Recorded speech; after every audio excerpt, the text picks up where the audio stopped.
Hey everybody, this is Rydo and we're back to another live stream of Yu-Gi-Oh! And video game news. Today is Wednesday, April 19th.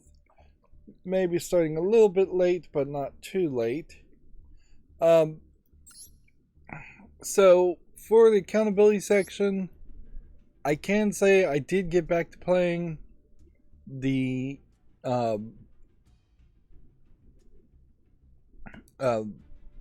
DC Lego DC supervillains, but I literally only played like one level, and halfway through the level, it got the boss character that I needed to beat up. He got glitched and knocked off the arena, so he was constantly in this loop of falling, but not being programmed that he could fall to his death, so he wasn't ever respawning back into the arena to fight him. So I had to do the whole level, which the levels are fairly short in DC Supervillains. About 30 minutes, where that would have been great if there was about 75 to 100 levels, but there's, over the main story, just about 26.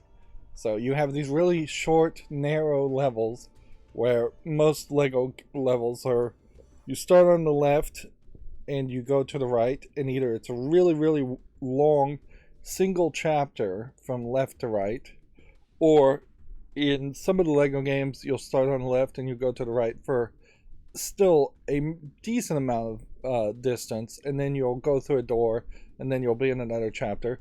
In fact, there's definitely some Lego games where it was getting really crazy, where there's 3 or 4 chapters and checkpoints that were happening in a single numbered level. And in DC Supervillains, they've kind of swung the exact opposite direction and just made incredibly short areas where you barely go to the left, or start on the left and go to the right, and very often you don't even do that. You're just in a room, like it's just a big circular arena, for lack of a better description, and once you solve that, you'll go through maybe a door to a boss battle, but not really a full chapter at that point. Which that would be better, frankly, if all the chapters were separate levels in some of the other games. Looks like some of the cards are going to be changed here. Although these update notifications really just don't mean anything to me at all, as far as updates to Forbidden List or otherwise. I already logged in and did the daily login and the Duel Live, so yeah.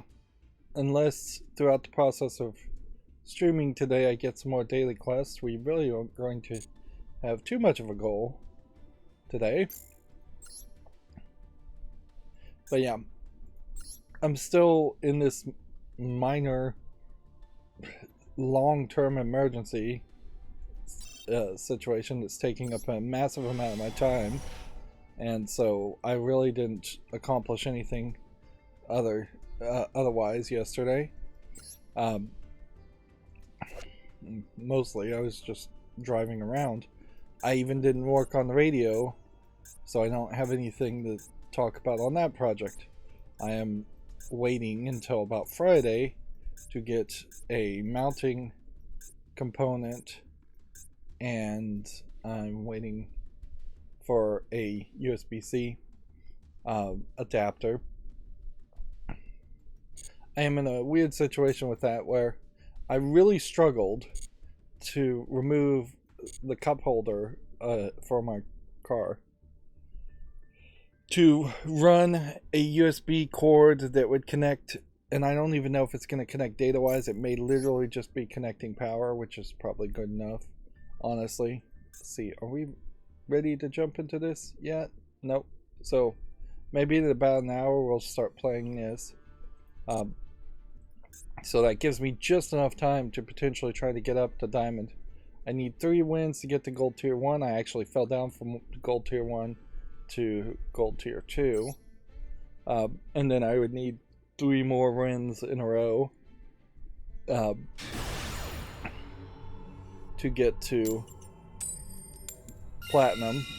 And that would be a good argument to stop playing for the rest of the month at that point, if I can get there, and that would be exactly what I wanted it. But yeah, I struggled to pull out the cup holder. It was very difficult. I had to find something very flat and curved, and eventually I just used table forks, and I was just about to give up on the whole thing to pull down 2 retaining clips to pull it out.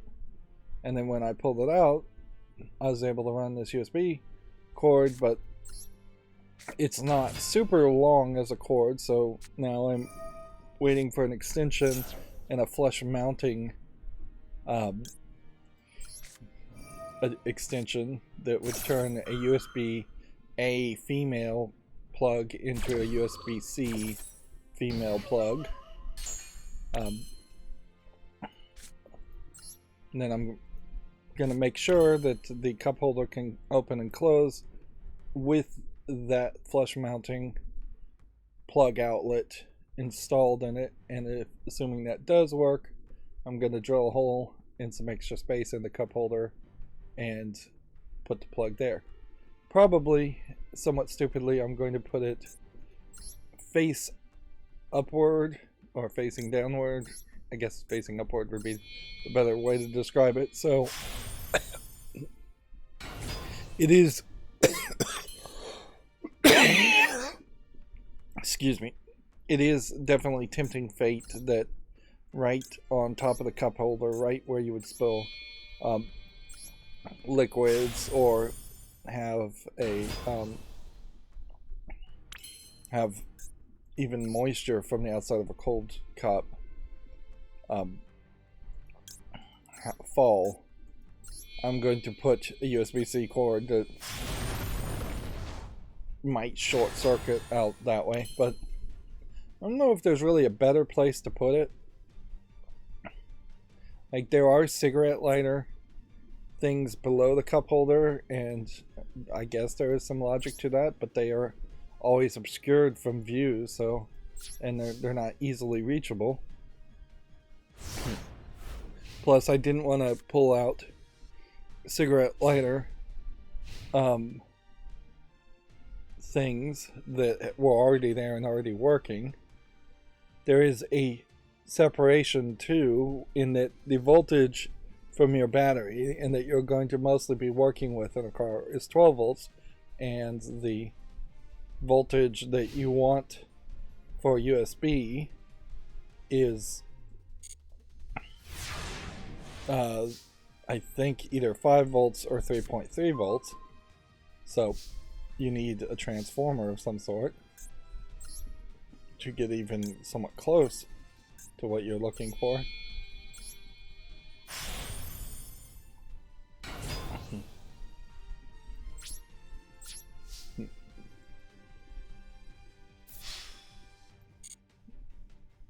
So yeah,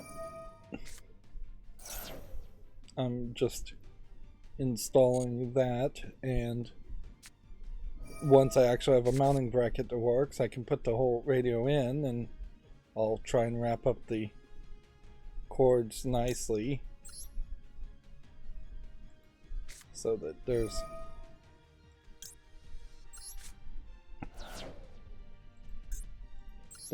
less chance of rattling and stuff like that happening once I wrap all the cords in there and throw them all in there.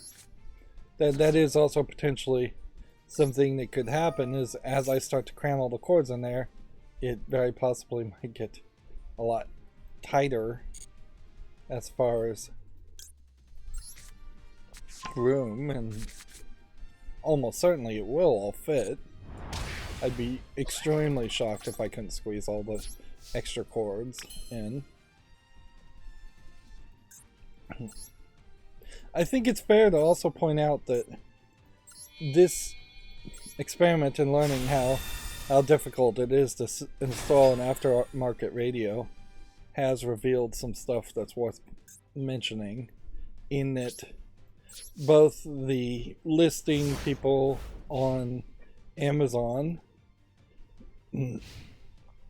were not helpful, and that, in fairness, they really probably never would have been helpful around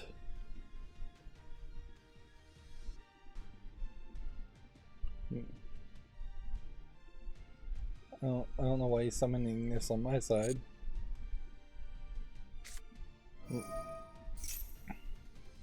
But yeah, the aftermarket radio people said, yeah, we don't know anything about Maestro RRs, even though it seems like you need some kind of adapter. It almost certainly was a case that there would have been a different steering wheel column adapter, digital to analog adapter, than the Maestro RR that probably would have cost half as much, and I would definitely recommend looking towards that, because Maestro RR, when I contacted them and said, here's this radio, here's the model number, what I noticed, what radio would I pick to get this to work and just maintain the steering wheel controller, and I got an immediate canned response that, oh, that's not a compatible radio, when Maestro RR basically, I imagine, is used 80% of the time at least on non-compatible radios, because what they call compatible radios are radios that directly connect via a data connection, but most of the radios are not going to need or want to pay the extra premium of that. So yeah, I got no help from the radio head unit manufacturer. I got no help from the adapter, and I did just have to brute force to find the solution as far as setting up the steering wheel controls, which that's really all I want. In fairness, I'll even say I didn't even get as much signals as I probably should have gotten, in that I can't hold down any of the buttons on the steering wheels as far as volume up, seek, make a call, activate the voice assistant stuff. Like, none of the hold down aspects are programmed, but I honestly wouldn't have ever used any of that anyways. I'll say by default the steering wheel controls that they suggest or that are just default don't make a lot of sense anyways on my car, because it puts the volume buttons up, down, and mute on the right hand, which would only make sense if the steering wheel was on the right side, where those buttons would be furthest away from the radio. The volume buttons obviously should be on the left hand, because then the volume buttons would be furthest away from the radio. It's way easier to take your right hand off the steering wheel, move it a couple inches, and turn the physical volume button that is on this radio head unit, and on most radio head units that have a physical volume knob still, or volume up, volume down buttons. It's way easier to do that than take your left hand off the steering wheel, cross over your chest, and reach a radio. That would be crazy.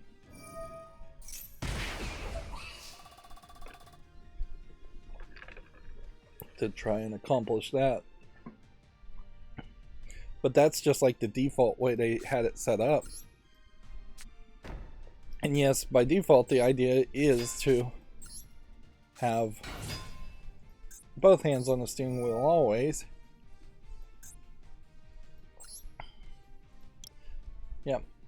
And that is another thing that's interesting. All these aftermarket radios do put all the buttons on the right side, or the left side of their screens. There's not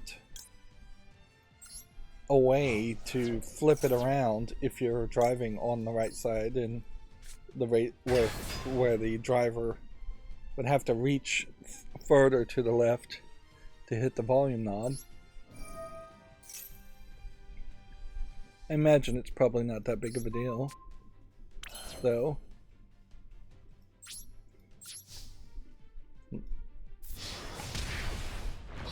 But yeah, software-wise, assuming I can just install the right Google search or Google Assistant application that will work and get it working. The worst case scenario that's potentially going to happen, and I don't know why I'm even talking about this since I really didn't make any progress, would be that I might have to just reset the entire operating system and software, do it like a factory reset, and I'm a little scared as far as what that would actually do, because certainly that would be crazy if somebody released a device that factory reset and then a bunch of apps were installed at the factory, but the factory reset didn't remember that, or it's just not configured at all or working at all, and it got into a completely unusable, unworkable thing. Under the secret like factory settings of this Radiohead unit, there is a way to change which display is connected, and I am really scared to potentially play with that, and probably should just leave it as it is, because I don't know if Android has something like Windows where if you chose the wrong video setting that that it would reset back to the previous video setting as far as choosing the wrong video driver or resolution. So I guess my goal, I need to schedule some stuff. I need to get the YouTube Shorts scheduled too. I am at 600 subscribers. I think this is probably the first time I've crossed that line to 600, although I may have crossed that line before and then fallen back. So it's a big number that ends in 0, so I guess that's a good thing. I'm still 400 subscribers short of even being close to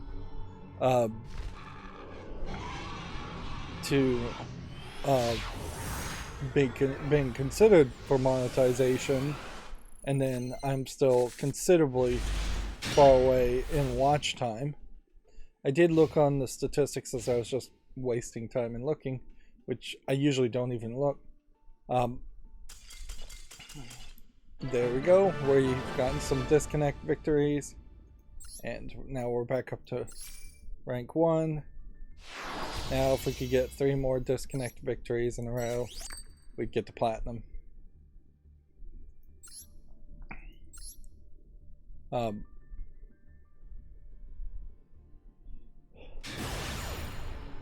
I was actually trying to see a way in the Android app of YouTube Studio how to see what shorts I've released in the last day or two, because I think I probably have kind of messed up the schedules, and there is probably fewer coming out than I actually would want, but there is also going to be a point in the future where there's going to be more than what I really want. But yeah, at that, there was a metric on YouTube Shorts as far as what percentage of people swiped away and which people didn't, and I guess I'm interested in what is considered a swipe away. I have to assume on the short, if you swipe away, even in like the last second of a minute-long short, that's probably considered a swipe away. Whereas you just have to watch all of it. So 14% of everybody who watched my shorts didn't swipe away, which that's a pretty good number. Maybe you would want to go closer to 30%. I don't think you can expect too much more than that. Yes, I could take that feedback and try and make YouTube Shorts a little bit shorter. Perhaps they do drag on too long at that full minute, but since it is automated, there really isn't a great argument to be made that I should make it any shorter than the maximum length, because in some cases a minute on one YouTube short is going to show a full minute of a very interesting video trailer, and in some instances 1 minute is just going to be sliding through screenshots on a game over and over again, and in some instances it's going to have a fairly long description about the game where a minute is the right amount of time to let people read that, and in other instances the description might be really short and a minute is just way too much time.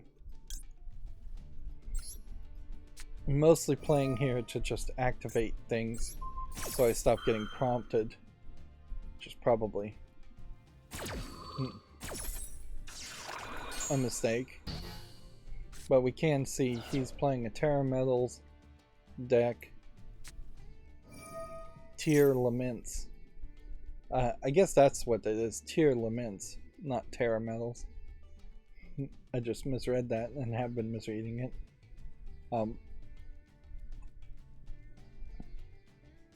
But yeah, learning how you would potentially break up the strategy of these tier laments with my current deck is going to be advantage.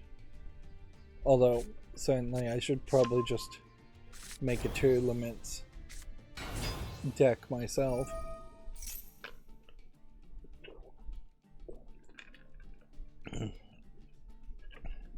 One of the problems certainly with being informed mostly just by my fans and people in the chat as to what deck is the big time meta deck is that it's very possible that the person in the chat has had just a different experience compared to the average person playing Yu-Gi-Oh! Duel Masters, so they may see tier laments a lot more just because they've recognized it mentally, and it may not actually be the top tier meta deck to play or that people are playing. Particularly in Yu-Gi-Oh! There's a lot more variety as far as top tier ranked decks than I ever saw in things like Hearthstone or Magic the Gathering or Shadowverse. That's one of the beauties around Yu-Gi-Oh!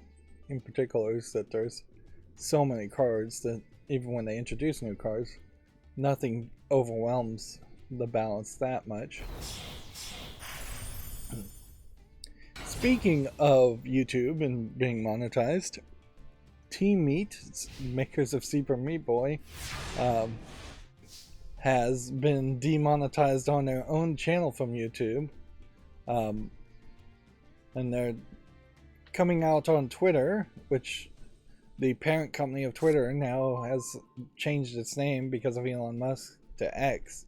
Or at least he says he's done that. I don't know if he actually legally has done it or not. He does seem to say he's doing things way faster than the lawyers actually accomplish the things, if they ever do.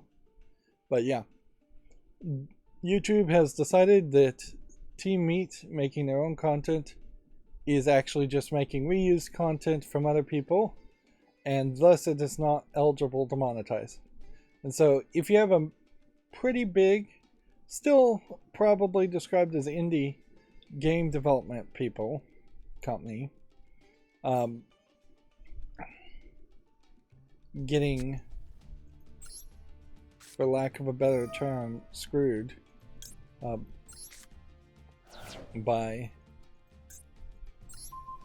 YouTube, that does not inspire any real confidence that once my channel was eligible to be considered for monetization, that I wouldn't just be rejected for... It'd be hard for them to say reuse content, but maybe they are just going to have the sweeping concept of, hey, if you're just putting video up here, even if you're talking over it like I do, that may just not be good enough for YouTube. And They may very well be pushing towards demonetizing as many channels as possible. There is a thought, certainly, in the fact that Twitter should go and do video. And perhaps by changing the company name to X, Elon Musk is figuring he can get around some of the promises or the lawsuits that might happen against This Week in Technology, or the Twit network, because the previous owners of Twitter have consistently promised, and probably contractually promised, to not go into video. Otherwise, they potentially are going to try and sue. Twit is probably going to try and sue Twitter for at least some kind of settlement. So maybe that is why the X name is coming in. But I wouldn't be surprised if it has nothing to do with that. But yeah, without some kind of competitor, which probably shouldn't be Twitter at this point,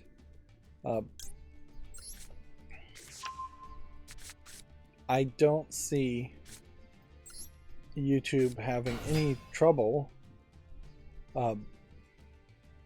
just screwing over content creators yet again and kicking out a bunch of content creators, including particularly focusing around people that are using video game content or making video game content. And it is very noticeable here that I'm not even talking about Twitch. Twitch has just been such a bad experience.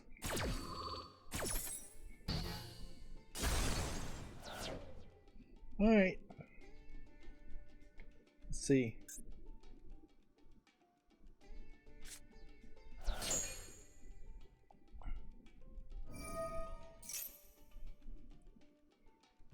So she canceled that attack, but I'm hoping that this card can only cancel that attack once per turn. And I'm hoping that the rest of what he's doing is not really going to help him.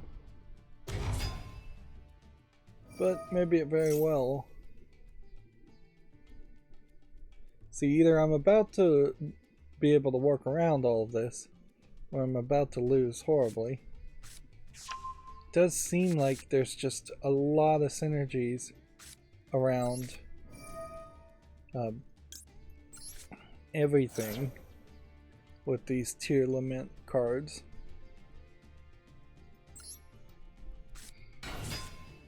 With a name like Tier Lament, you'd almost think they were like Cenobite knockoffs from Hellraiser.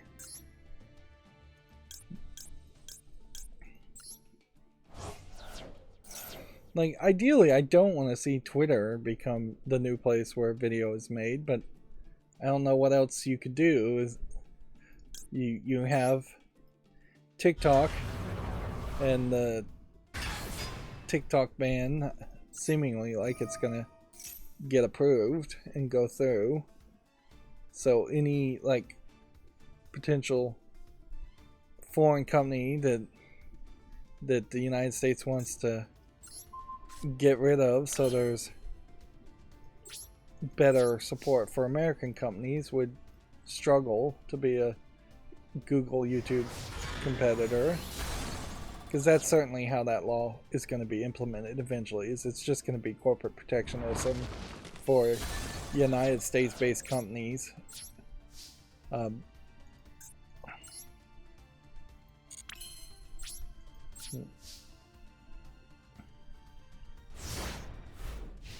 So yeah, unless Microsoft wanted to spend massive amounts of money to make a YouTube competitor, and I don't think Microsoft would be any better, or Apple. I don't think Apple would be any better. Netflix could do it. Netflix maybe doesn't have the full amount of money there, or Amazon Prime Video could do it. Amazon Prime probably does have the money there. Instead of acquiring Twitch, if Amazon Prime Video said, you know what, we're just going to have our own streaming YouTube type competitor, and footage on that is going to show up on Prime Video, I wouldn't be surprised that if that would work.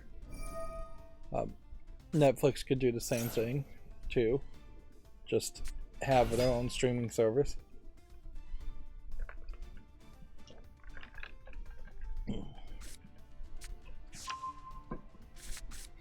A joint venture between like Prime Video and Hulu and Netflix together could be a real competitor to YouTube.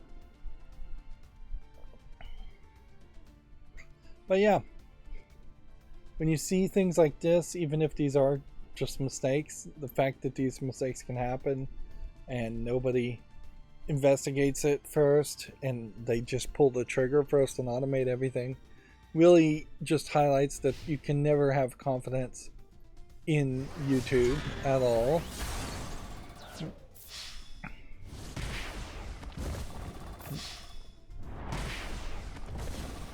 Also, we were talking about these National Video Game Museum scholarships, and they did give a little bit more information for the Amy Dansby Women in Technology Award, and that scholarship has been increased to $5,000. So this was one of 4 scholarships that have different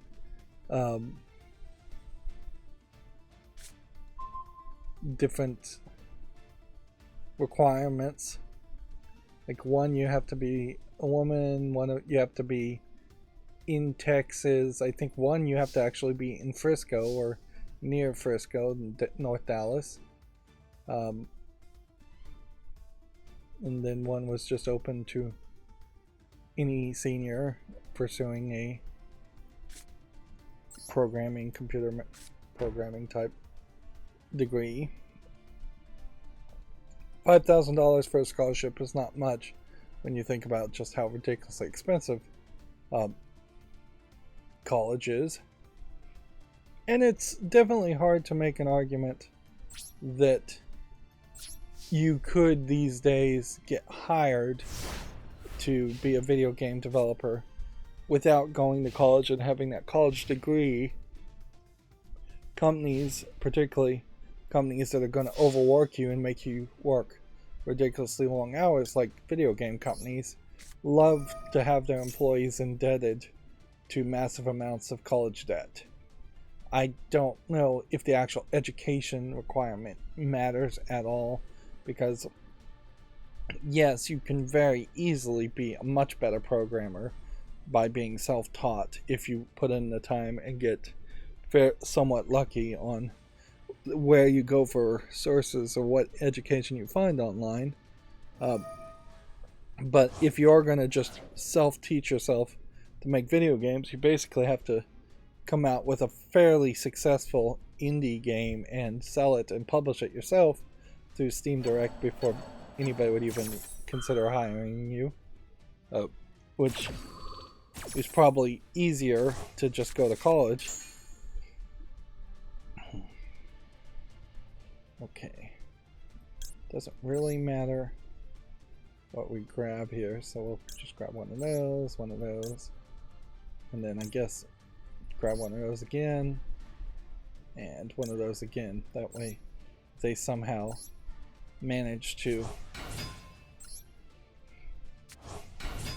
cancel the effects of any of these.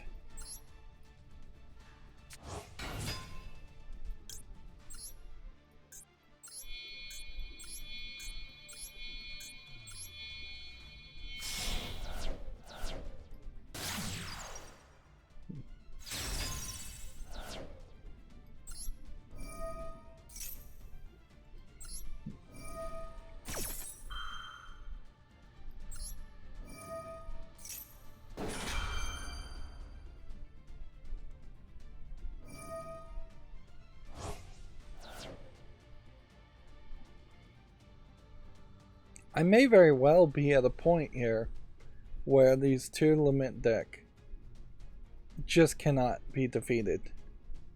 Like, it's just got too many strategies around everything else. Let's see. Add that to my hand. Add that to the graveyard. Banish that card. I mean, it does still very much seem like he has a lot of options.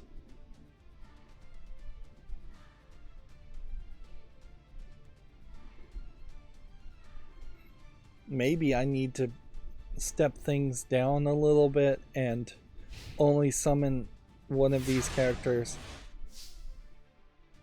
as needed.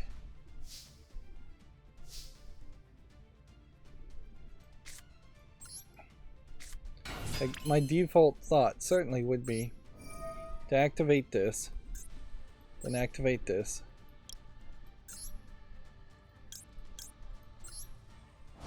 Didn't realize I didn't have enough cards in the graveyard, but whatever.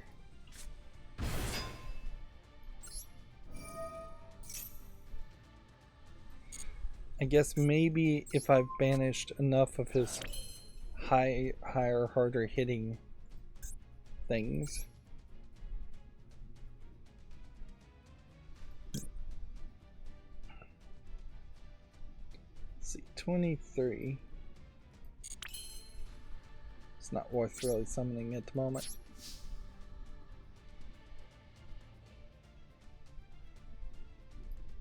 Let's just go ahead and hit it with our weakest character.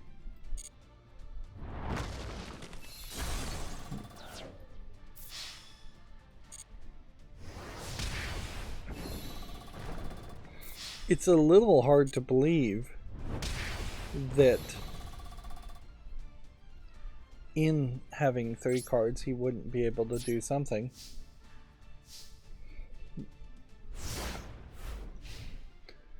Let's move on then through the video game news. Today doesn't need to be a longer stream if it's just for no reason.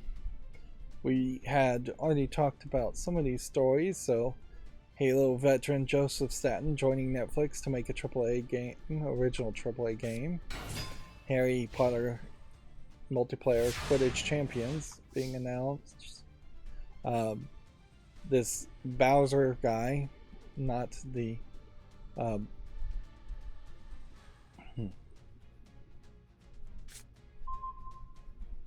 this one is D-Storage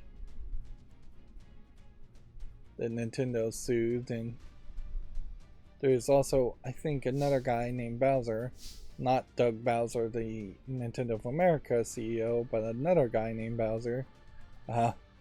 It seems like there's just a weird coincidence that's happening with a lot of people named Bowser. But yeah, he too is fallen victim to the legal process, which is not super surprising since he was hosting ROMs and didn't take them down, is what he was found guilty of. And so now they're going to try and garnish his wages for the rest of his life.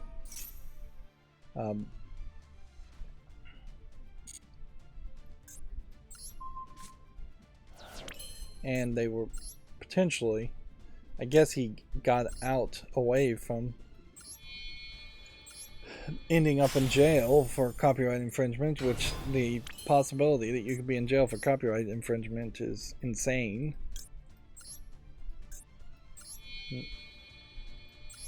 I'm probably overdoing things here by summoning all of this, and I might even be opening the door to losing by doing all of this. So, because who knows, maybe 4 special summons triggers something. There was something I guess I could have done here, but I just want to win, so I'm not going to goof around. But if I'd summoned a different character, I might have gotten over 8,000 attack, which there is a lifetime long-term goal.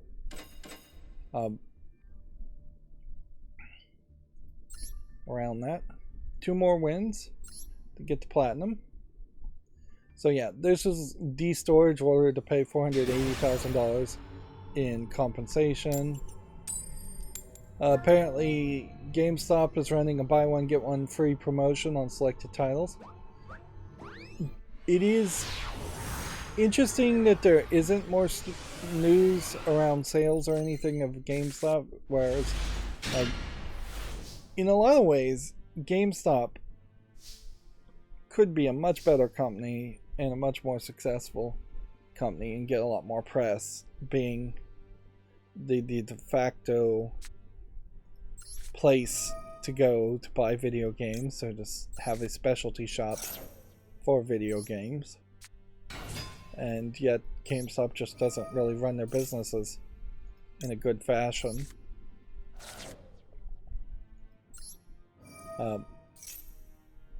They try to do some things, but it just doesn't catch people's attention. I highly suspect it isn't a case that people or kids get the Game Informer magazines once a month and pour through them like a Nintendo Power, and then have like shopping lists and obsessions around getting specific games every month. And they just don't have a reason to go into GameStops. You would think that there would be tournaments. You would think that the GameStop should probably sell comic books and like Pokemon cards at the very least. And you would think that you could combine some of the other niche hobby forms of entertainment that fairly well overlap these days. Like the idea of having a separate comic book store and then a board games, cards, hobby store, and having those be different things just doesn't make a lot of sense. Those should all be GameStop. Anything that could possibly be described as a game should be a game. And you don't even have to change the name there. But yeah, if you had weekly Pokemon card tournaments, and you specifically even just said Pokemon cards, we don't do Magic, we don't do Yu-Gi-Oh, we don't do anything other than just Pokemon tournaments, that would probably be better for GameStop. That is definitely what Toys R Us did back in the day when Pokemon trading card game was super big. They would have weekend tournaments, and there would just be reasons to bring kids in, even if the kids are just coming in and not really spending anything. You're trying to create loyal customers for life. And even though Toys R Us has effectively disappeared because it was run into the ground by a holding company, the fandom around Toys R Us, that loyalty still totally exists. So it is crazy to not monetize more on that. In a lot of ways, I could see half of the GameStops being turned into Toys R Us's. And just exact same companies, exact same things on the shelves, basically. But some are called Toys R Us's and some are called GameStops. Although the Toys R Us's probably should have toys more than video games. But nobody has ever associated or built great love for GameStops like Toys R Us had.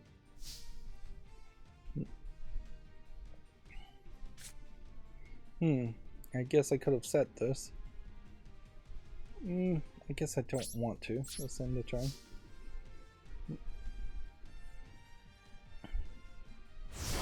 I guess it's worth pointing out though, the list here in the subheadline of the games that they're listing are one really good game that's somewhat old and most people probably have already bought, and then 3 games that have some major problems with. Forspoken is just not even worth playing. Callisto Protocol has some major problems, and if you got it cheap, maybe you'd play it. Gotham Knights, major problems, not really worth playing. And so, as far as buy one get one free, you could get Elden Ring for the PS4, and then Bayonetta 3 for the Switch, and I guess Octopath Traveler for the Switch if you want that. Although the prices are different, so you're gonna not get the maximum savings that way. Let's see. Xenoblade Chronicles 3 might be alright for the Switch, and Callisto Protocol if you're desperate. Otherwise, that is not a particularly good list. Okay, I think I messed up in summoning that, but I think we can adjust. You put that here, so it's pointing to him. And then I can activate this effect. Then we can banish that.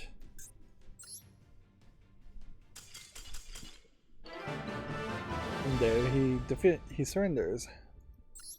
And that felt like a real surrender.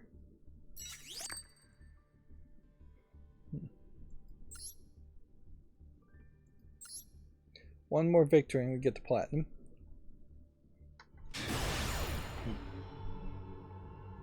I guess for the accountability section I could also mention that I took out some extra time to play, to build a better team for my favorite lewd mobile game, Destiny Child, with the anime waifus. Right now we're doing a 20-person boss fight. It cycles every month between different types of events, and yeah, usually when there's an event I don't spend a lot of time trying to build a team that could do a lot better.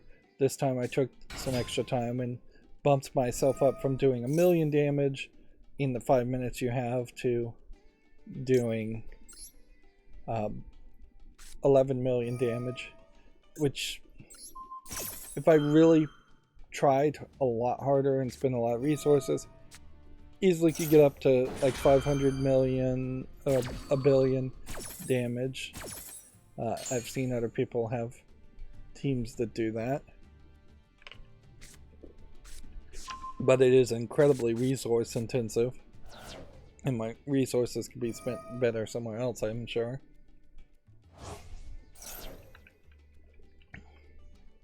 But Destiny Child is still very much an automated process, so even though I spent maybe an hour testing things out, the daily quests that I do are mostly automated and take maybe 20 minutes to accomplish.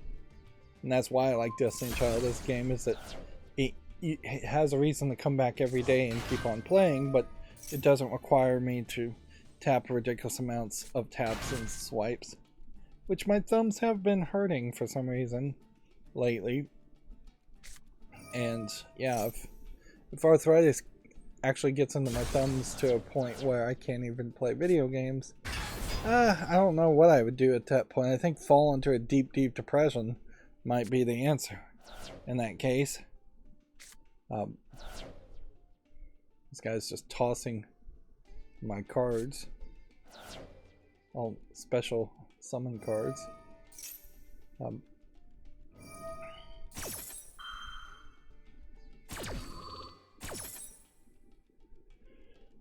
So yeah, I'm still playing the goblin mining game for some stupid reason. I'm still playing Marvel Snap for some stupid reason. Marvel Snap is promoting a new card and trying to maybe focus on single releases of new cards instead of just having a series of several new cards, because I have no idea what was released in the last series release of cards on Marvel Snap. I haven't seen them. I haven't seen other people play them. There's still a lot of cards that I just have never seen anybody play, and a lot of cards I've just not been able to unlock. But they aren't really motivating factors either, in that I would want to spend real world money or play more often in Marvel Snap to try and see if I could unlock those cards. Like, you kind of don't unlock them with any guarantee the more you play.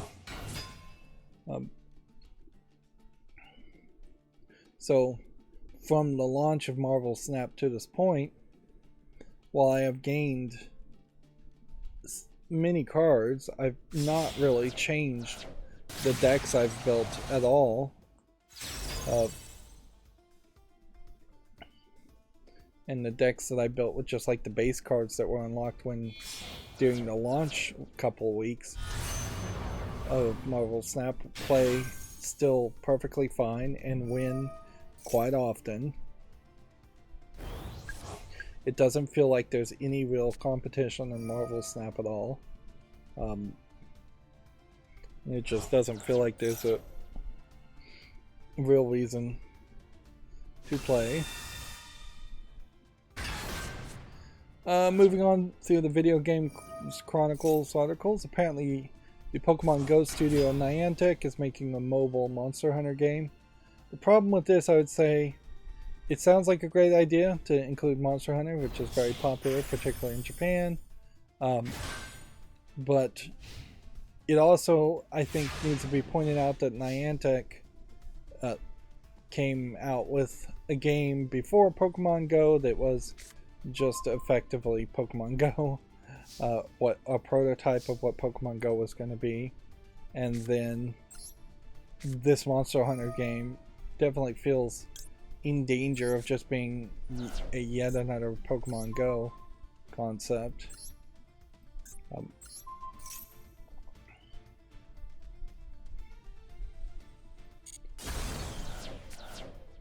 Okay.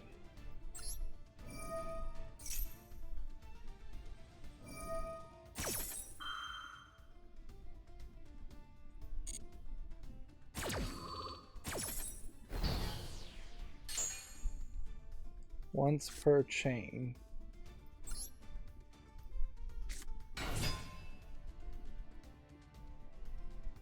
This can weaken itself.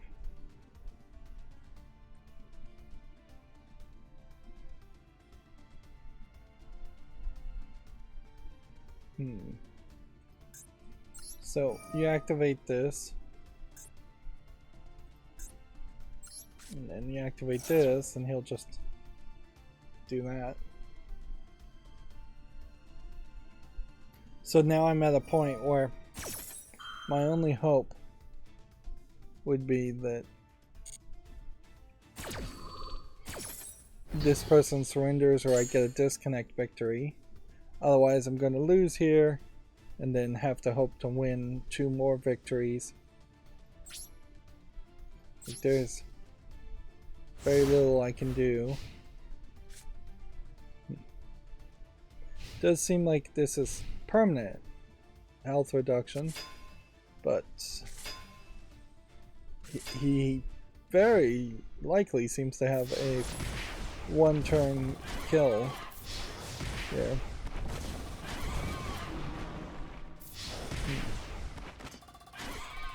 Yeah.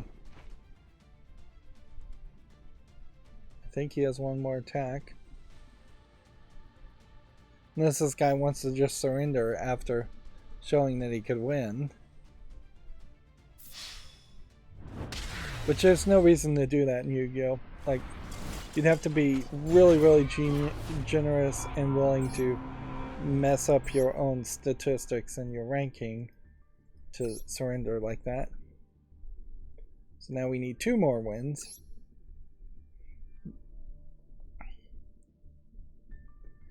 There might be a slight difference, I guess, between Pokemon Go and a Monster Hunter game, in that Monster Hunter wouldn't actually involve hunting the monsters, whereas Pokemon Go is I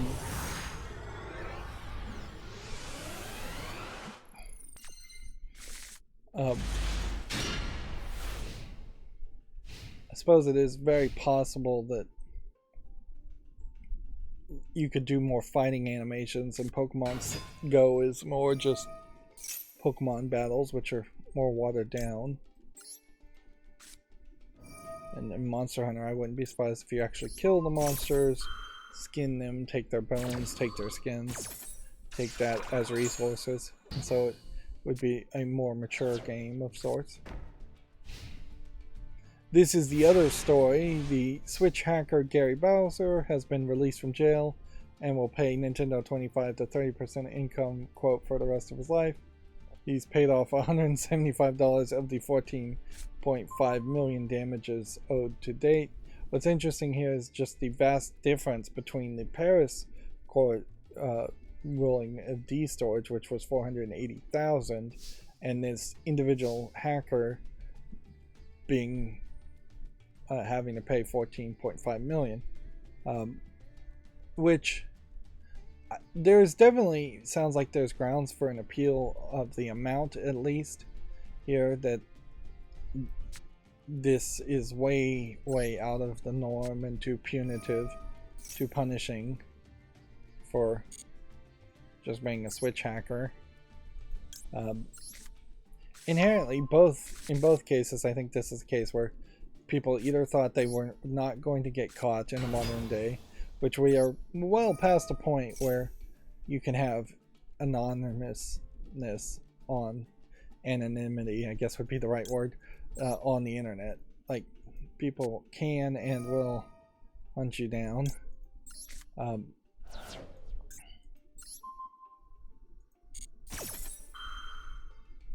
So yeah.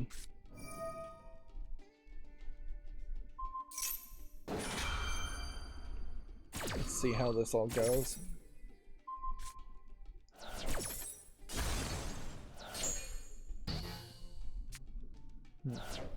So they managed to negate exactly one thing by putting these two tier limits in the graveyard, then lets them activate other things. So I'm hoping what they're activating is not going to be as helpful as they think.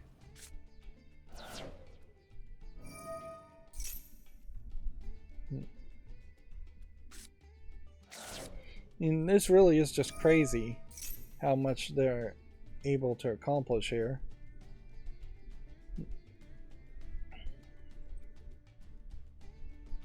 See if we can get any more details. He was creating and selling circumvention devices enabling users to play illegal backups of Switch and 3DS games. This was the Team Executor. He was sentenced in February to 40 minutes in prison for his part as being a member of the hacking group Team Executor. So he may actually have been in jail for a totally different reason as far as hacking. But maybe not.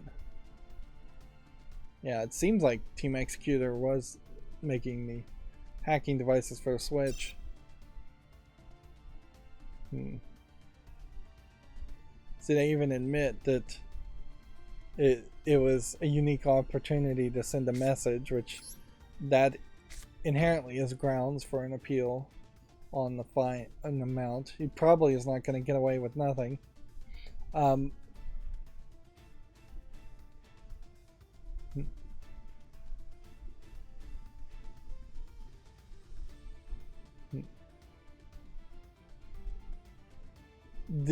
There was something about him being Canadian and being extradited to Canada, and I wouldn't be surprised at some point if Canada says, yeah, we're not going to do anything if he stops paying, or even try to really enforce that.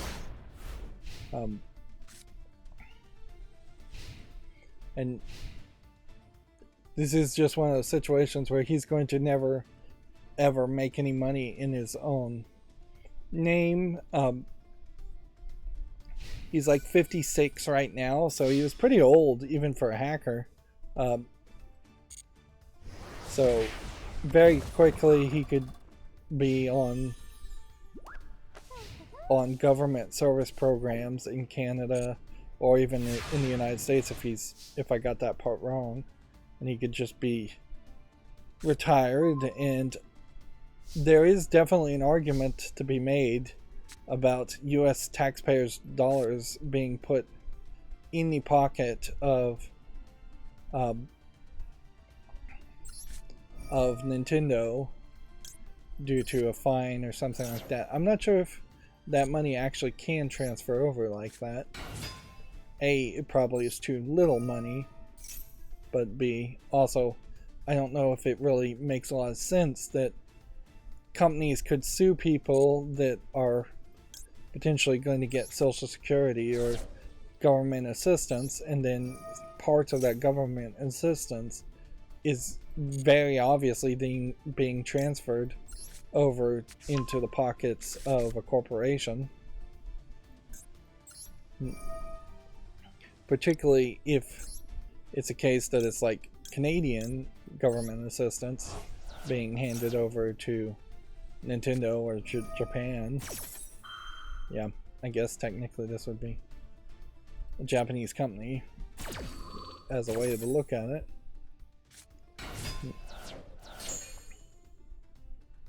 I mean, if this became the new fashionable thing to do, you could easily see Chinese people in China trying to sue and get judgments against all kinds of foreigners around the world, and then those foreigners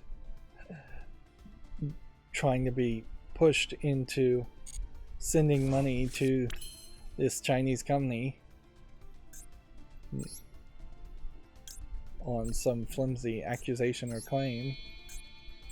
And particularly in China, yeah, you could see the Chinese court system going along with a scam like that.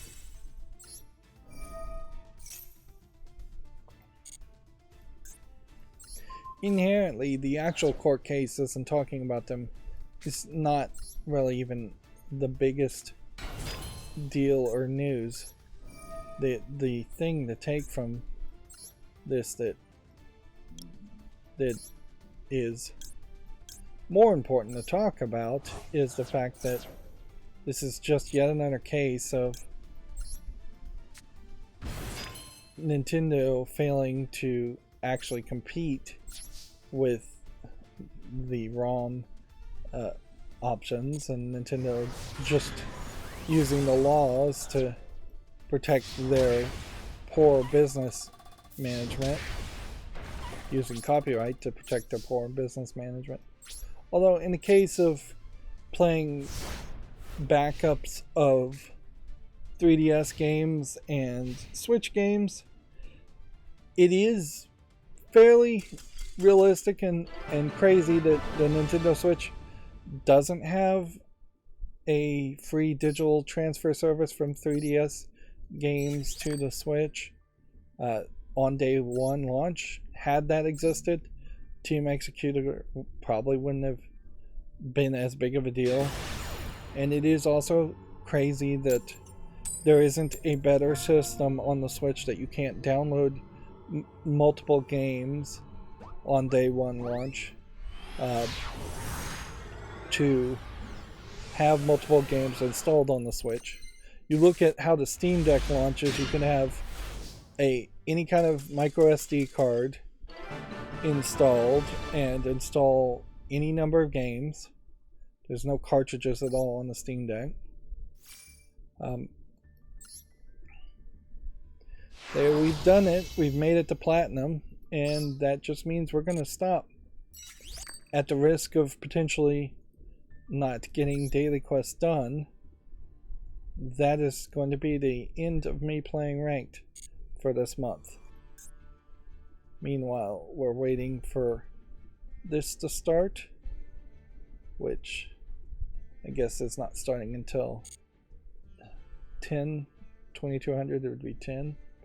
So if I have any more daily quests I need to do, which I doubt I do, I will do it through casual matches, which, yeah, I do. Everything has reset now that I've come back to the menu. It doesn't make a lot of sense that that doesn't reset as just like a pop-up while you're playing or while you go in between games. Because, yeah, now I'm in this weird position where it does make a lot of sense to keep on playing, but why didn't I accomplish those goals earlier? Casual match does potentially allow us to goof around a little bit. So I guess we can, let's just start with something like Link Generation and play that, and we'll just go through all of them that we've pre-made.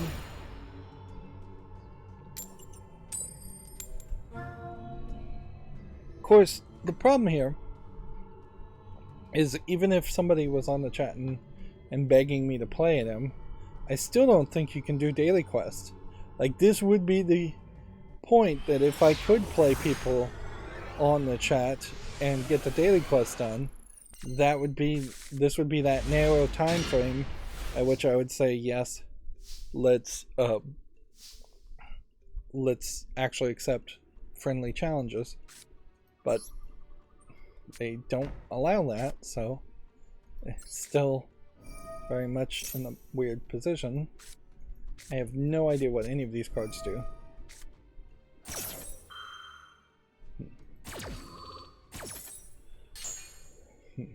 Let's see.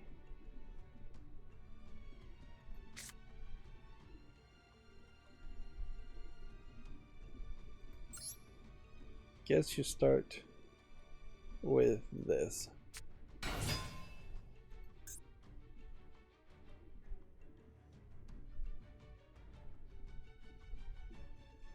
Why can I affect it?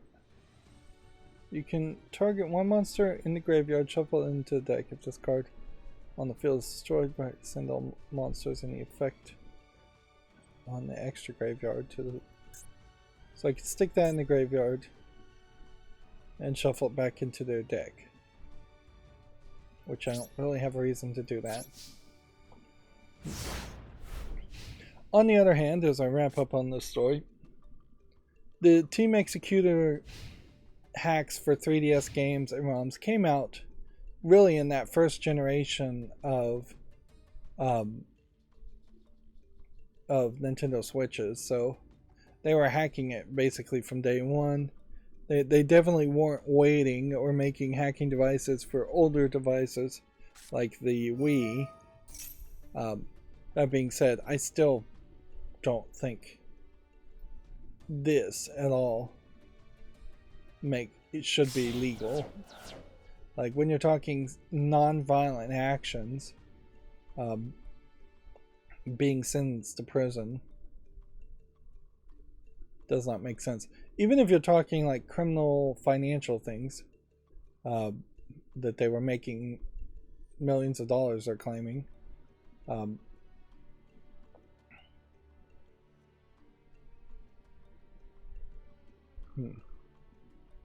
Nintendo was originally seeking 5 years in jail, and 40 months is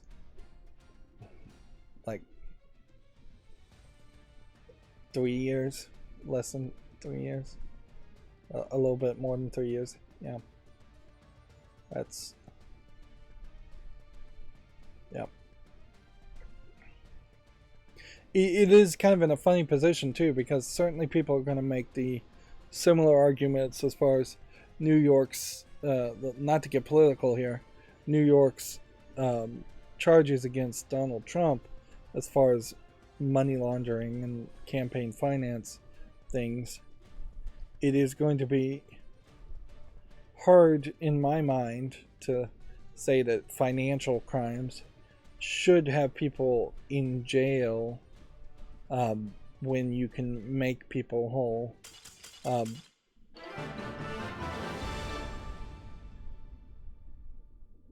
Is there a timer when we play these decks? Or can I sit here and not pay attention the whole time? That might be a problem. Certainly if I can, in casual games, just forget that it's my turn to play.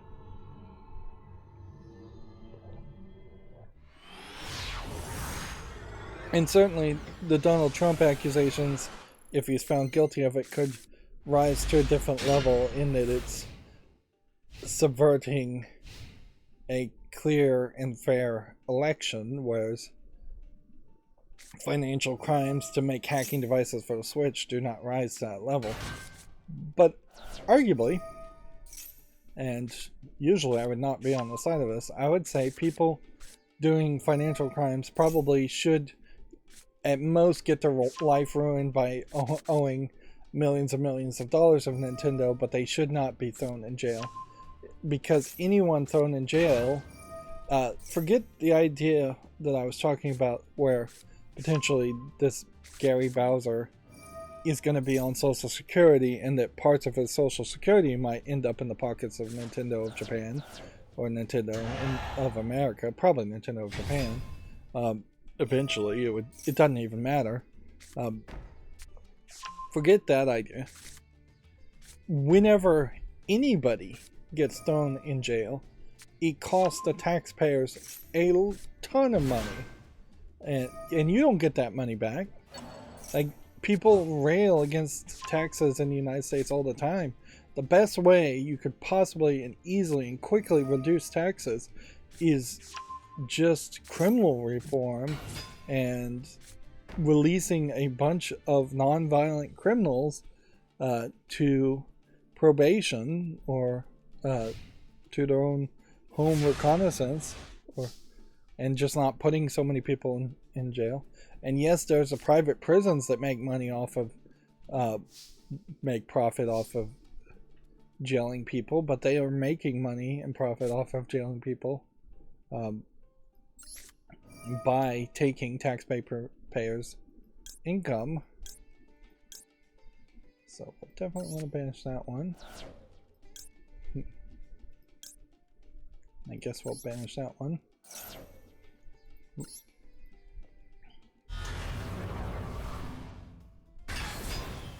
So yeah, I just cannot.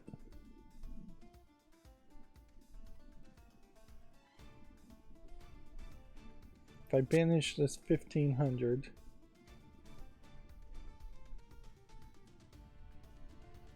I could get rid of nothing. It's probably better to do this. It may be very hard to even just accomplish things playing these other decks.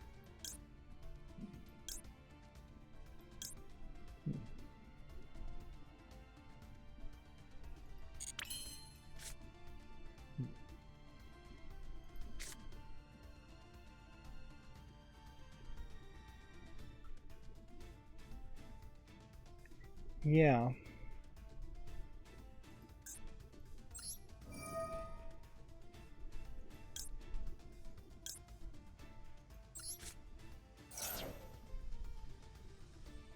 I banish a card that lets me banish this card. That does nothing. I tribute this card. That forces him to tribute a card, which probably accomplishes nothing.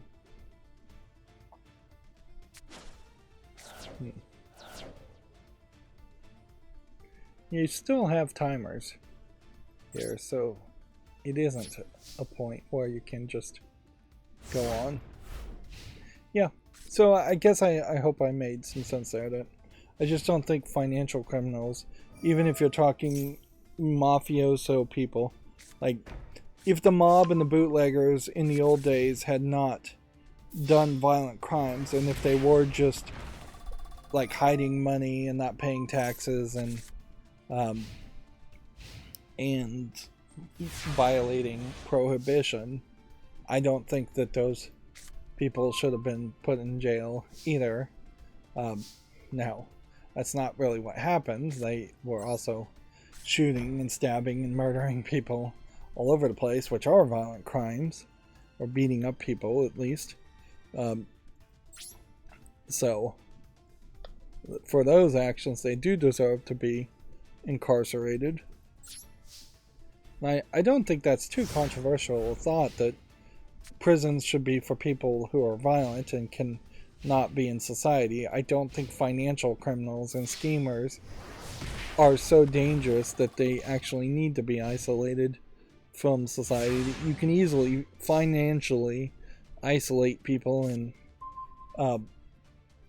pay attention to them. And I could even see an argument of a scammer or schemer like doing a financial crime and then on his second offense being thrown in jail because he just didn't learn by being caught the first time.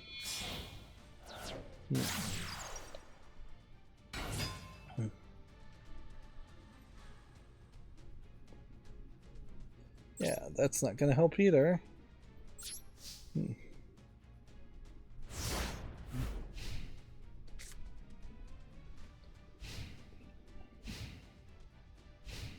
Moving on, though, we should be talking about video games, and I guess I'll probably just make this the last game. I need to focus on the news, and otherwise this is just going to go long as a stream, plus I don't think there's anything particularly too interesting I can do here. Let's see. Banish this card, then banish this card.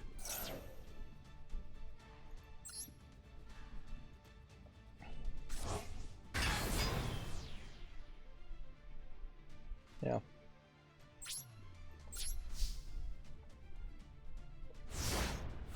So, next we have this article here.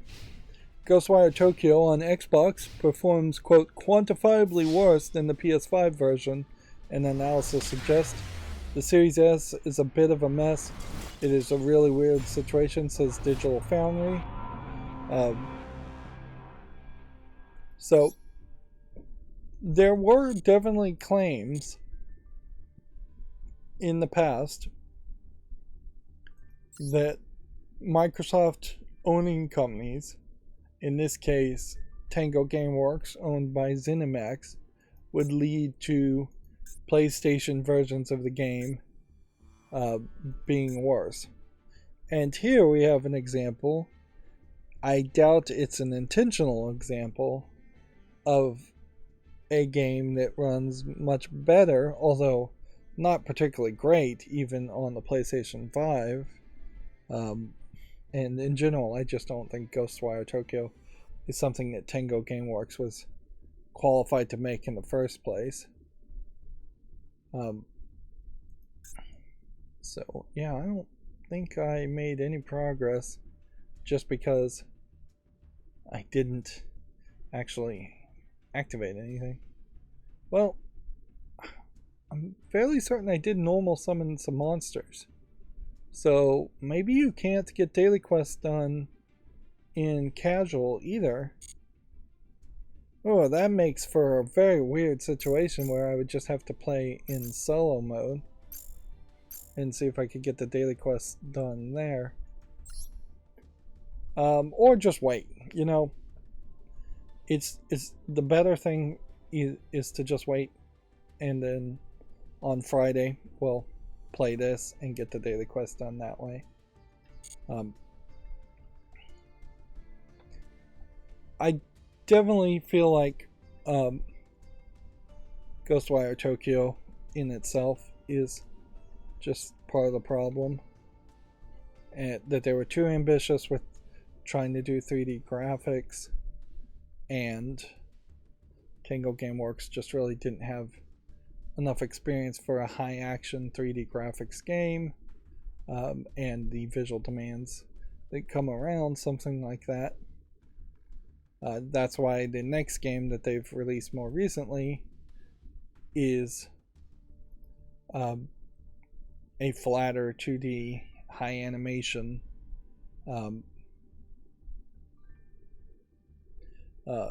experience that has been much better received, and in general I think was just always more likely to be much better received compared to the first person shooting or kind of arena fighting. It looks like it's almost like a Quake clone if you were to take Japanese ghost myths and make them the monsters you're fighting in a Quake game.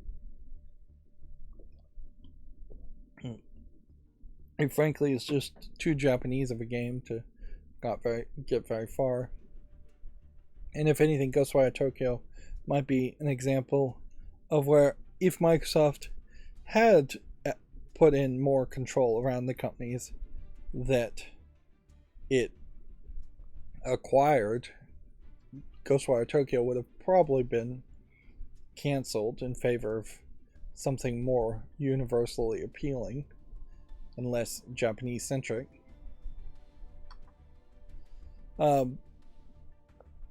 Moving on, Capcom says it's going to fix the missing ray tracing in Resident Evil 2 and 3 remakes on Steam. Missing 3D audio features will also be restored. Apparently they put out a patch that just accidentally removed all of that, and then they came out and apologized for it.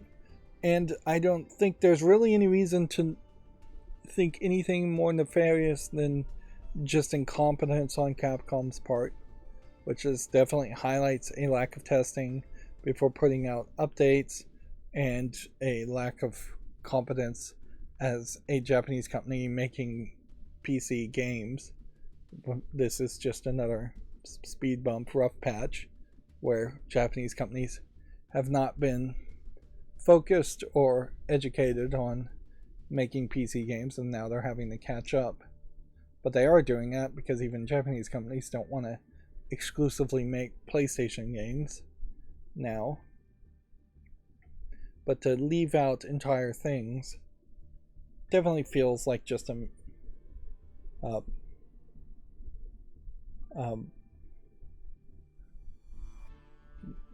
hopefully they'll do better in the future.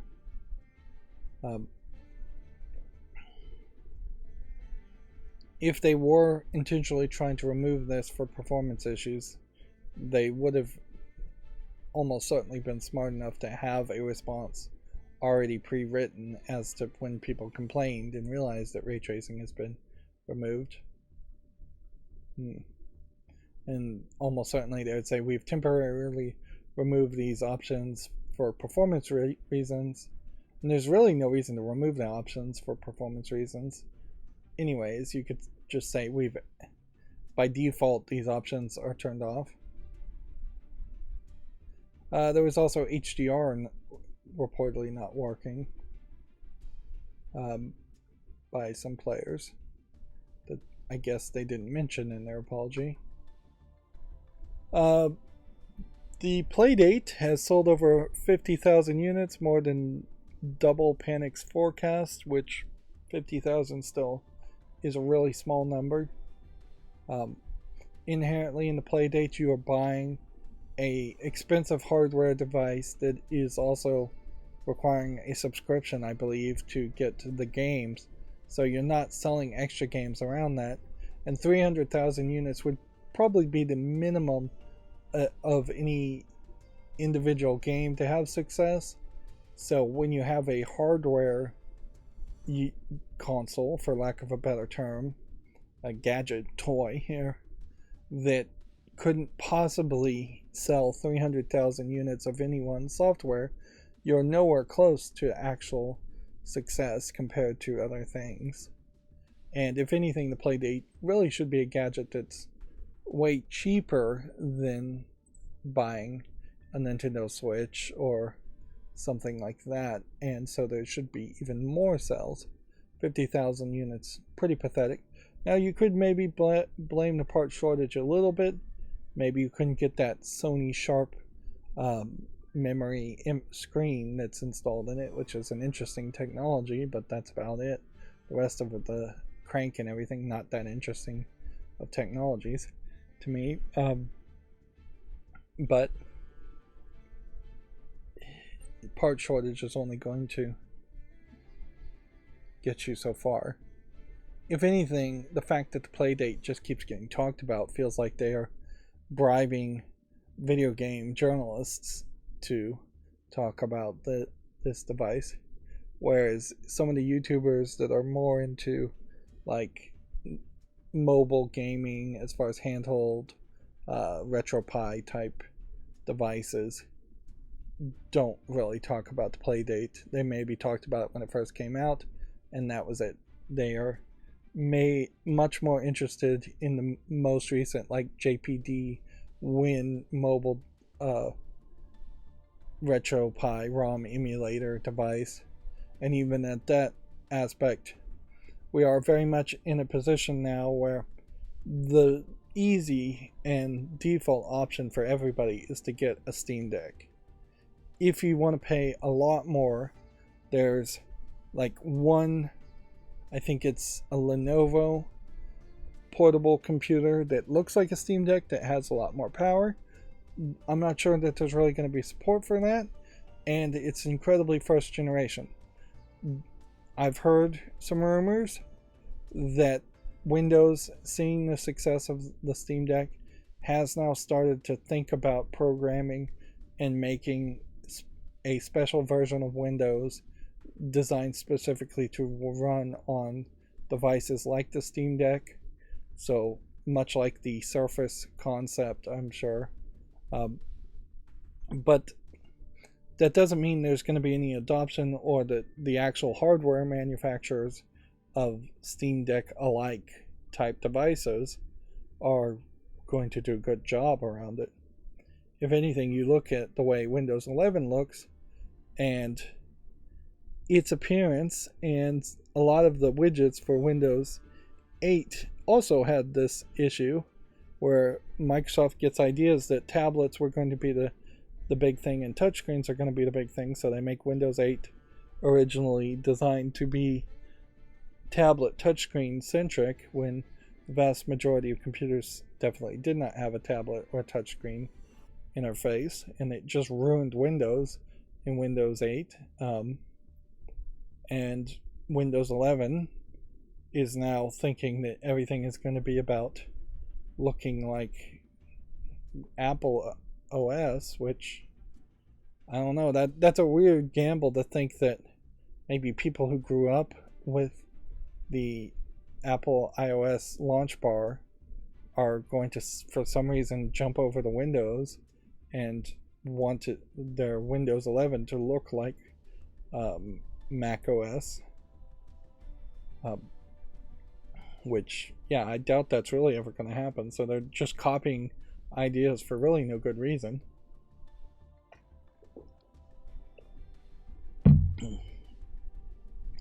On top of that, Windows 11 is just increasingly sounding like it's getting worse and worse, and adding even more ads.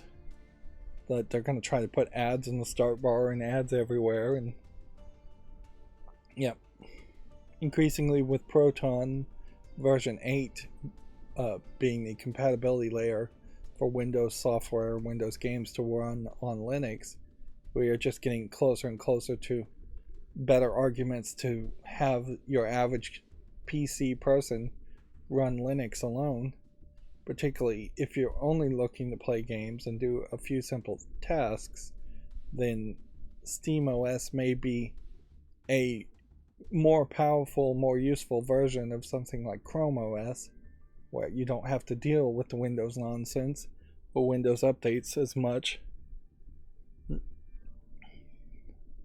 And so it very possibly will be a case that SteamOS would be a very viable operating system to install on my next PC build, depending on what I'm trying to plan on it. Being a content creator and a video streamer, it might be a little risky going that direction, certainly, but it's very possible you could dual boot, even now, a Steam OS build and a Windows 10 build. Moving on, the new Xbox Game Pass titles for console, PC, and cloud have been dated. This includes Redfall, The Last Case of Benedict Fox, BlazBlue Cross Tag Battle, and Cassette Beast. All coming. Do they have specific dates they're mentioning here? April 26th and April 27th and May 2nd for Redfall. Bug Snacks, Destroy All Humans, Dragon Quest Builders 2, Tetris Effect Connected, and Unsold, all leaving on April 30th. At least they're somewhat consistent on what is on the time that everything leaves. April's PlayStation Plus game catalog and classic titles are out now. This includes Ken & Bridge of Spirits, Riders Republic, Doom games, and more. So there's a list here of games. Wolfenstein 2, Slay the Spire, Monster Boy and the Cursed Kingdom, The Evil Within, which, yeah, that's Tango Gameworks also. Just the maker of Evil Within 2, Bassmaster Fishing, Paradise Killer, Sackboy. And then premium people are getting Doom, Doom 2, Doom 64, Doom 3, and Dishonored Definitive Edition, which I assume Doom and Doom 2 here are the old Dooms, but maybe not. It may be because this is Doom Eternal being shown, which would be the new reboot of Doom. So yeah, they should put years after this to tell you, is this the original Doom or is this the reboot of Doom? Is this the original Doom 2 or is this the Doom Eternal? As far as Doom 3, which version of Doom 3? Because there's two fairly distinctive versions of Doom 3. Nope, Doom Eternal is listed up here. So yeah, these are the old Dooms.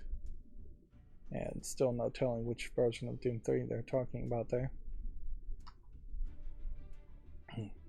You have definitely hit a point that Doom itself as a series, the old Doom games, are really just a small thing to play with for a day or two, instead of being games that you would actually want to play all the way through. So you see in this release, it would, if Doom 1, the original Doom, was a game that was still playable, you would release that one month. Then you would say next month you're getting Doom 2, and you'd have people theoretically play Doom 1 month, Doom 2 the next month, Doom 3 the next month.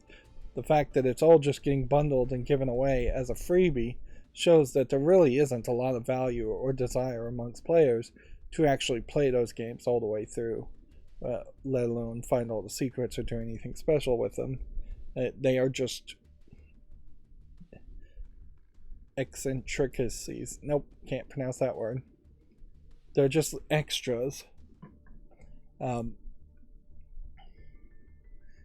I do feel like I've gotten worse as far as pronouncing words in the past couple of years. I used to be, I think, better at that. But yeah, the original Doom games are just extras that are have very little value, and that is a problem with a lot of old games too. Is that people want to own them, certainly, and you're not even owning them in these subscription services, unlike Steam. But you're not likely to really play them. And same is true on my channel. Is that when I played the Doom reboot, I made spotlights for the original Doom 1 and the original Doom 2, and even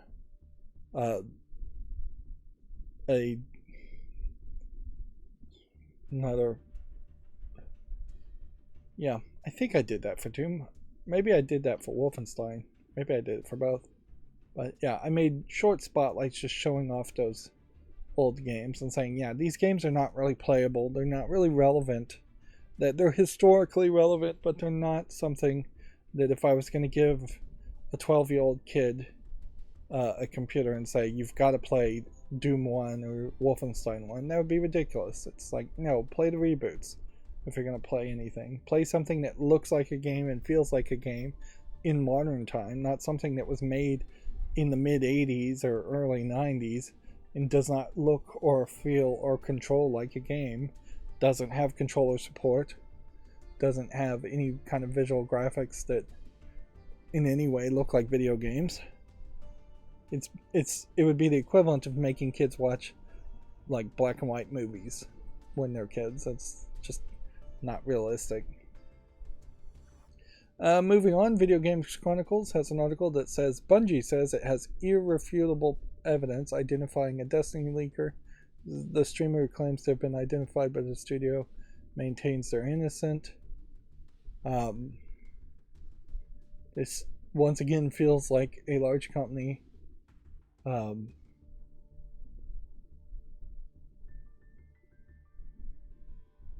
that is potentially going after somebody.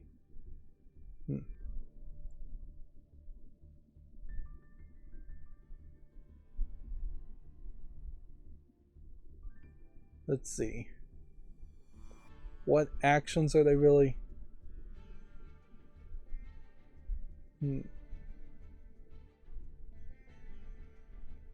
I don't know if they're actually suing this person, but they say this is our final communication on the matter.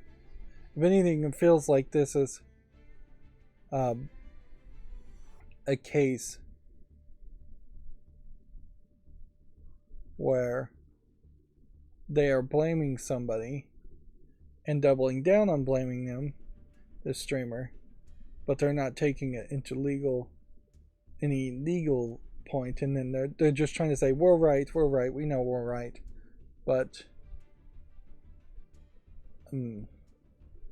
yeah. See, at the end here, it's unclear if Bungie intends to take this matter any further, as the streamer Yukingen has signed an NDA in order to receive privileged information.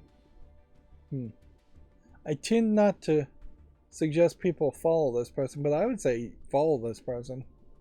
Like, because it does seem to me like this is Bungie either for one reason or another being wrong and then doubling down on being wrong, or getting it wrong and doubling down on being wrong, but not being willing to take it to the legal matter, which honestly they should take it to a legal matter, because now this has created a point where they have straight up slandered this person, and it creates this weird situation where the streamer, who probably has no money, should and basically has to sue Bungie now for slander, and just to maintain and try and recover his good name if he didn't actually leak it. Or Bungie needs to take their irrefutable proof that they say they have to the courts and show the public, or at least the jury, that is the case.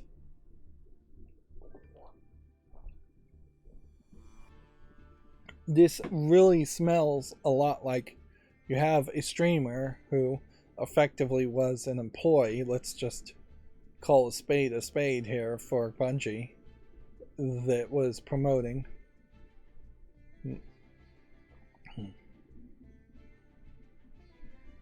Let's see.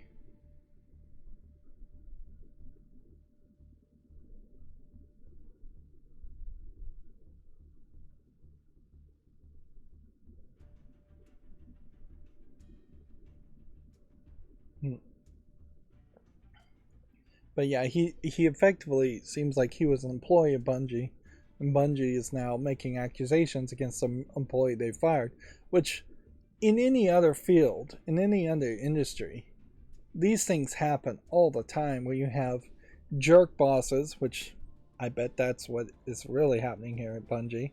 Trying to get rid of somebody, making up accusations that very possibly are not true. Um, there was a recent bar rescue a couple of weeks ago that came out where um, one of the servers quit working there. She just couldn't take the stress or had a pretty bad attitude, even at the very first section of bar rescue, where a secret shopper goes into the bar and orders food and drink, and she messed up the drinks. And in this case, I don't think she really messed up making the drinks. The problem was a fairly common one where it looked like there was mold in the ice machine, and so every drink they were getting was having black spots of dirt or something, and so they were sending it back.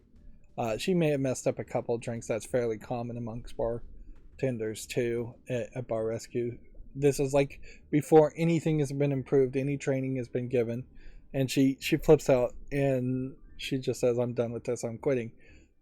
And as she's quitting, the bad bosses of the bar, before before John Taffer, the host of Bar Rescue that helps them make their bars better, even had walked through the door and set up and started, they pull this waitress who was already quitting, and that's like ideally the situation for your boss. They quit voluntarily. You don't have to pay any unemployment in bar waiters and waitresses situation. I don't know if you would really have to pay unemployment anyways, but they pull her aside and say, "You're not quitting, we're firing you for allegedly stealing something weeks ago, stealing a drink," which what they mean by stealing a drink is that she poured somebody a drink and then didn't collect money and put it in the till, into the cash register weeks earlier, which, yeah, that it just immediately was shocking even to John Taffer. He's like, why are you even doing this on TV? It's like you're just accusing this person of stealing, which forgetting to collect cash can be stealing, but it also can just be an honest mistake. And you didn't address it like at the time, you're addressing it weeks later as the person's already quitting, just so you can say we fired her, you didn't quit. That's super ego, that's super jerk boss situation. And yeah, this has very little to do with video games, but my point being is that there are jerk bosses out there. There are people who will straight up lie, and they can get away with it, and say employees did things they didn't do, and that's very much what this seems like. And the fact that Destiny and Bungie here, is not willing to take it to arbitration if there was an arbitration clause, or take it to the courts and sue this person for leaking and violating an NDA, screams that they really do not have this irrefutable proof. I mean, it would be so easy for anybody to lie if people believed the claim of irrefutable proof, the irrefutable evidence. They're showing none of it to the public, obviously. And now this poor person, who I have to say, if this guy's got a GoFundMe to sue Bungie for slander, he deserves support at that. And if you can't give him like real money, he probably deserves a follow, because he seems like he is getting railroaded. Perhaps that is in part just my default assumption that a big corporation is always the bad guy, and the small individual employee with no power is always the good guy. But yeah, there's a lot of actions here that don't make sense. Whereas at least when you're talking the Doug Bowser and Nintendo situation, Nintendo did sue that person and Team Executor and prove in court that they were in the wrong financially and copyright law wise. And so Nintendo, had they simply settled for, you're going to owe us $500,000 instead of $45 million, and you're gonna, because like Doug, um, not Doug Bowser. What was this? Donald Bowser? Well, whatever. The team executor guy did agree to plead guilty to it, but Nintendo seeking actual jail time was ridiculous and extreme, and it really does just paint Nintendo in a bad light. Like, it would be a very different story if he had pled guilty and he just owed them money for making ROM hacking tools. Moving on. The Sims now reaches over 70 million players according to EA. I can't help but wonder if these numbers are a little bit inflated as far as the Sims games. Some of this very possibly is the fact that EA Play is through streaming services, but the base game is also free to play, so this may very well just be a case that people are making multiple accounts. I don't think a lot of people are getting banned from The Sims, so I don't know if there really is a reason that you need to make multiple accounts. But yeah, particularly using the phrase that it reaches over 70 million players is hiding the fact that the base game is free to play, so they're not getting money inherently from all 70 million of those players.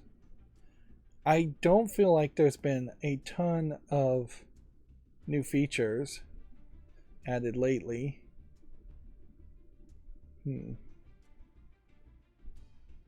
Yeah, the latest premium expansion pack was called Growing Together. It was released in March. So, January, February, March. So a month ago. I don't even remember hearing about it.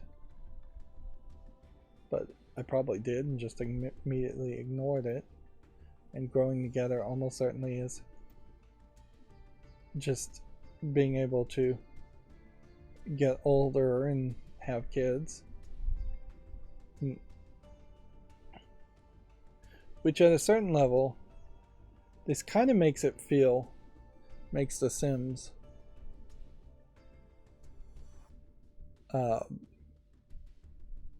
feel a lot less like a simulation of having somebody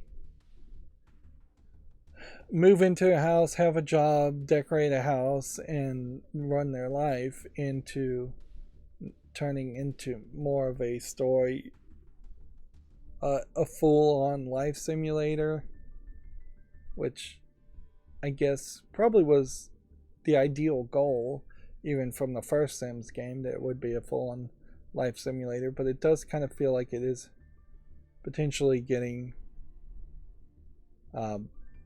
down to a point where this feels almost like it's turning into more of a visual novel type experience without the novel aspect to it, since they just talk the Simlish language and pop up icons and don't actually have conversations.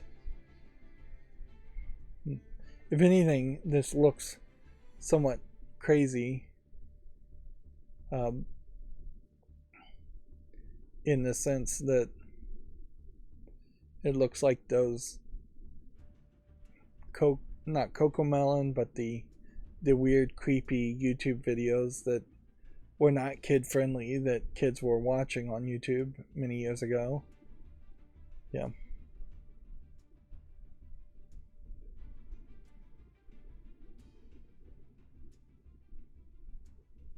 Looking at this trailer, though, I question just how much you control this, and I question how much of this is actually even fun. And then at a certain level, life simulation games get in the way of having a real life. You're very much zoomed in on that trailer too, which is not the top-down perspective that I generally would expect from a Sims game. So yeah, Sims has changed a little bit, or quite a bit, since Sims 1, Sims 2, Sims 3. Apparently, Ubisoft will show off the future of the Division franchise on Thursday, including the Division 2, the Division Heartland, and the Division Resurgence, which I guess they're going all in on Division games still. Which, if anything, I wouldn't say the Division has managed so far to be a major competitor to something like Call of Duty or the other one, the two main major first-person shooter military games, but it is carved out its own niche enough that obviously Ubisoft is still willing to support it, whereas otherwise Ubisoft could have just canceled Division games and focused more on Assassin's Creed games. Horizon Forbidden West has added an accessibility mode for people with deep water phobia. The new accessibility feature arrives in a patch that paves the way for this week's Burning Shores DLC. This is almost certainly another example of going too far in the name of accessibility and adding ridiculous accessibility features that are not needed.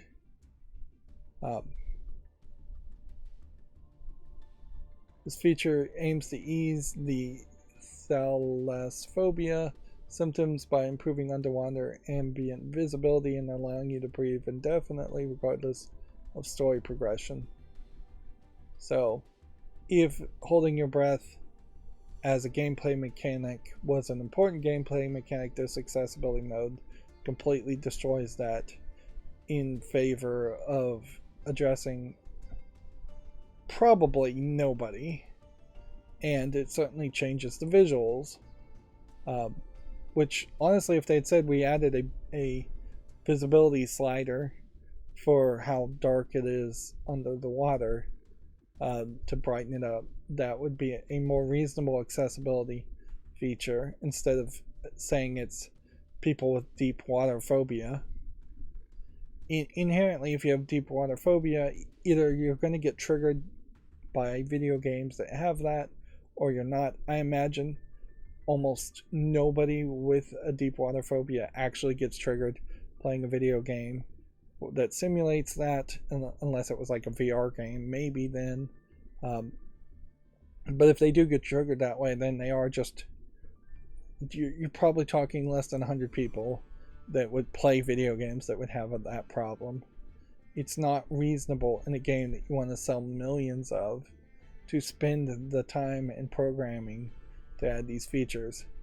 And inherently, when we see these features added, it seems like that is a lack of focus, because they have a lack of interest and a lack of focus on making a better game overall.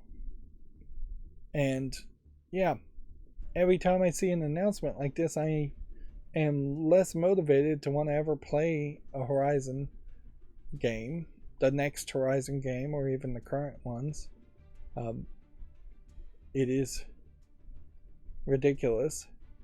You have Horizon games feeling very much like they could have been the visual equivalent of The Last of Us, and yet their story and their gameplay mechanics are never talked about. Instead, we have these accessibility announcements being talked about, which tells me the story and the gameplay mechanics aren't that important or that good.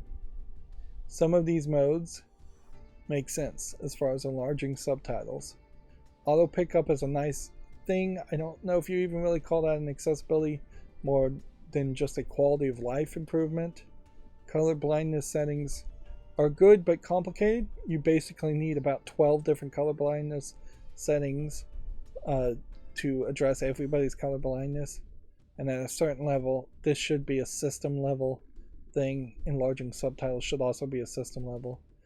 Auto controlling the camera probably should be auto controlled anyways, and navigation assist that show you where to go is a default option. So really don't have any complaints about these, because these are all things that a lot more people would actually um, use. I think about 20% of the male population and less than, I think, 5% or even 1% of the female population of the world are colorblind. So you're talking big numbers there. I couldn't begin to tell you how few people have a deep water phobia to the point that it would actually in any way trigger them or affect them to see deep water in a game. But I bet it's somewhere close to 0.001% at most. Meanwhile, you get these accessibility features, and we still don't really have consistent support for Dolby Digital Atmos, 7.1, 7.2, 9.1 surround sound, even 5.1 surround sound is not usually supported by default by most games in any real way, or headphone 3D sound is not really supported that way. If anything, we, as far as ridiculous features to add, we'll probably get ambient backlighting for TVs directly controlled by consoles in the next generation before we get a guaranteed 5.1 surround sound setup support for every game.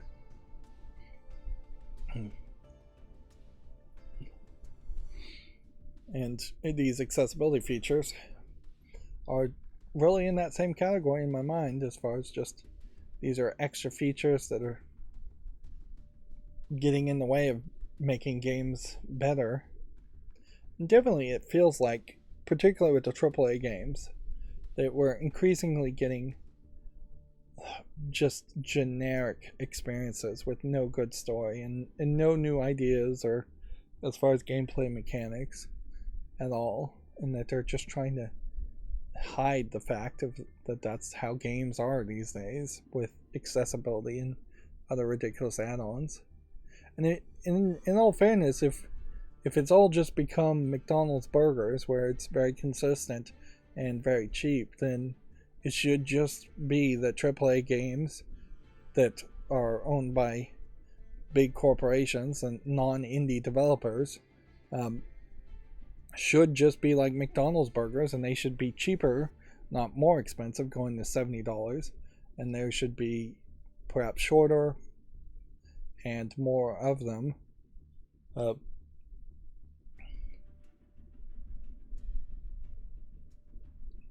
Let's see. Moving on, a Modern Warfare 2 free multiplayer weekend starts on Wednesday, which... oh, it's free multiplayer week starting on Wednesday. Either way, very few people start a week on Wednesday. We'll leave it at that. Steamboat Willie, Mickey Mouse, is coming to the Disney Speedstorm in the summer.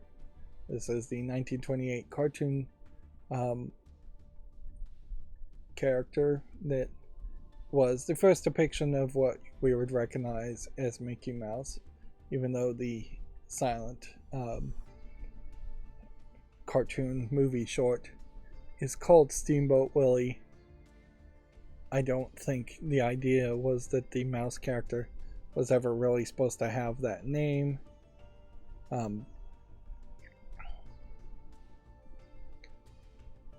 I guess I'd have to do more research to figure out how long it took them to actually name Mickey Mouse. Interestingly here, though, you're not getting a steamboat or anything that looks like the steamboat from Steamboat Willie cartoon for your racing device. You are getting a black and white tinted modern looking vehicle, so it feels far too much like a skin as far as the vehicle, and so you are going to be looking at the cars from behind. So you're just going to see a black and white version of Mickey Mouse's head and a black and white version of a standard car, which that's not particularly that interesting. Disney Speedstorm, I think I did see some reception to that, and it does seem like people are kind of liking the game. Switch's online latest Mega Drive Genesis updates adds 4 more games. Street Fighter 2 Special Champion Edition, Pulseman, Kid Chameleon, and Flicky. So, I don't remember Flicky. Street Fighter, obviously. Pulseman, I don't recognize either. And from the looks of it, Pulseman doesn't even have a box, so it must have been some kind of either downloaded or pre-installed game where they lost the box art. Kid Chameleon I do recognize as a game.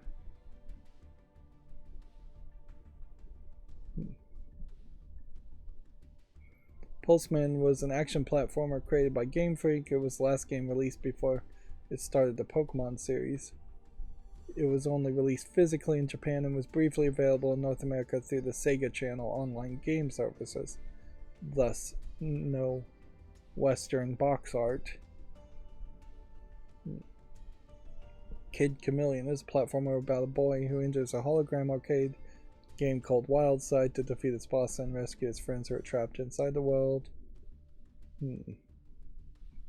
Yeah, you basically have to read these descriptions for these games. With the exception of Street Fighter, none of these games are really relevant in any way. So,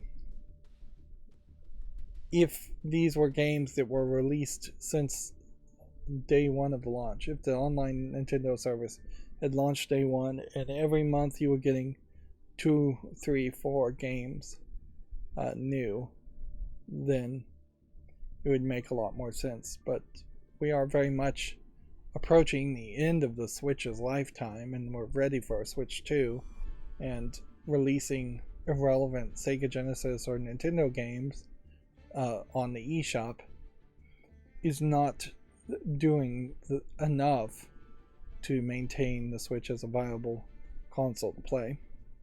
Speaking of which, yesterday really would have been a great day if I had brought my Switch with me.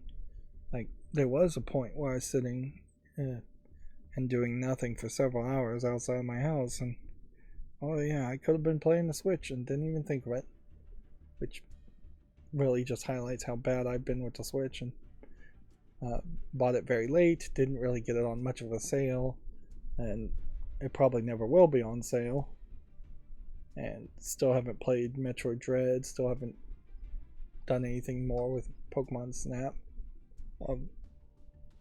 The other game I have, Super Mario Bros. U, I don't really care about, so I probably won't ever finish that. And I didn't finish the Breath of the Wild game, so I've really only finished Mario Odyssey, and exactly one game as a ridiculous waste. Let's see. Moving on, Jack Black's Peaches for the Super Mario Bros. Movie has entered the Billboard Hot 100. It's Jack Black's first appearance on the chart as a solo artist. Him not with the other guy from Tenacious D. I assume it's just the other guy with Tenacious D, and that they don't have a band that also supports them, that just isn't on screen for all those comedic things. Of course, Jack Black, I don't think has done anything new with Tenacious D in probably over a decade, and he's pretty old and in a different position in his life, I imagine.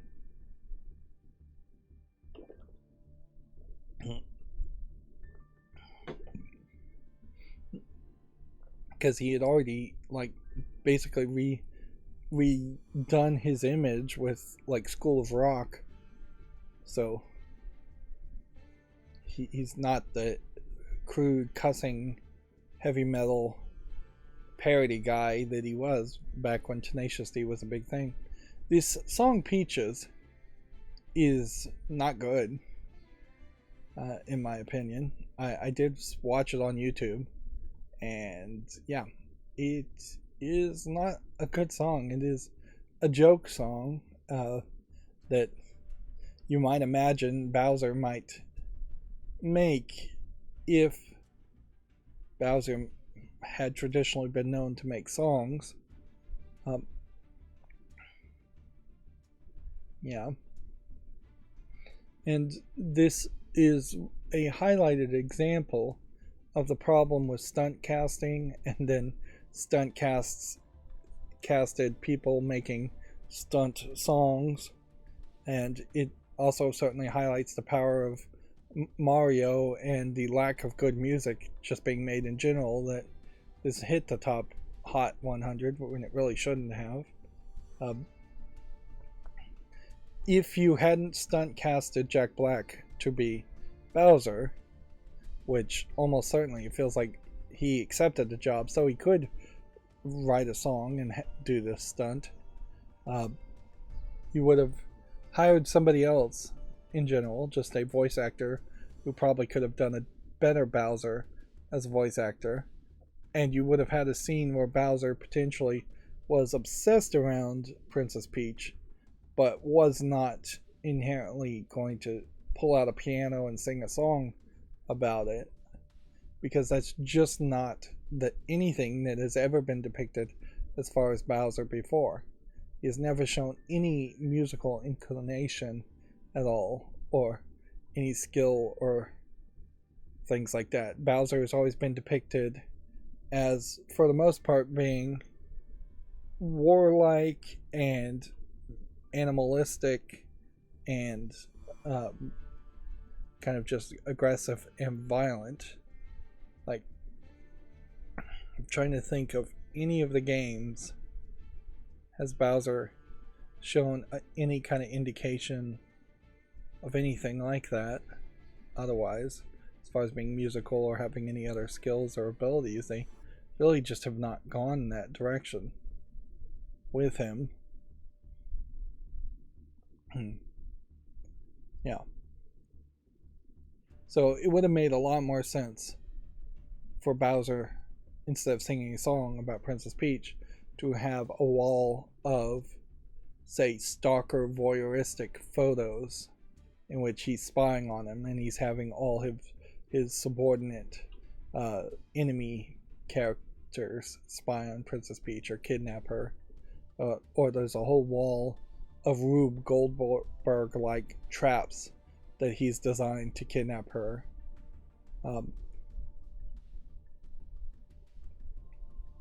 Even when you look at like Mario Odyssey, what does Bowser do there? He kidnaps Princess Peach and takes her to a chapel on the moon. He steals a tiara hat that's magical, and or a magical ghost character that turns into a tiara hat. He steals piranha plant flower bouquet. He steals a giant wedding ring.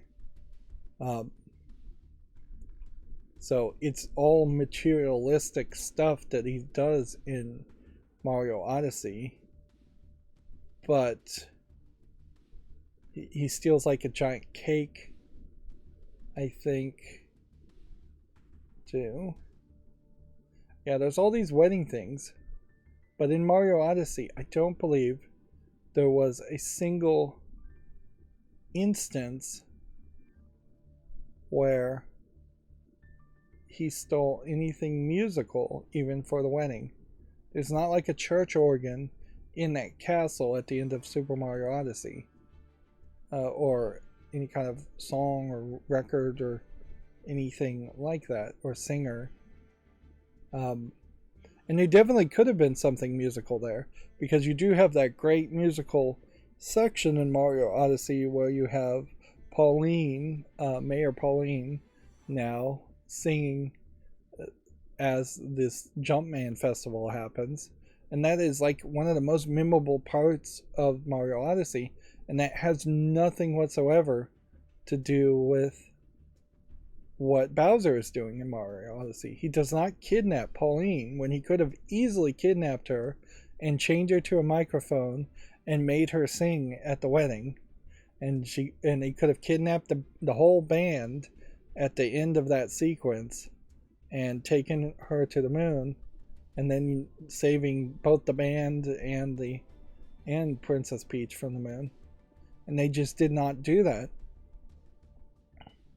And I know I'm probably rambling on a pointless aspect here, but it probably highlights how the makers of the Mario movie did not really care to even play the most recent Mario game to try to get any kind of characterization.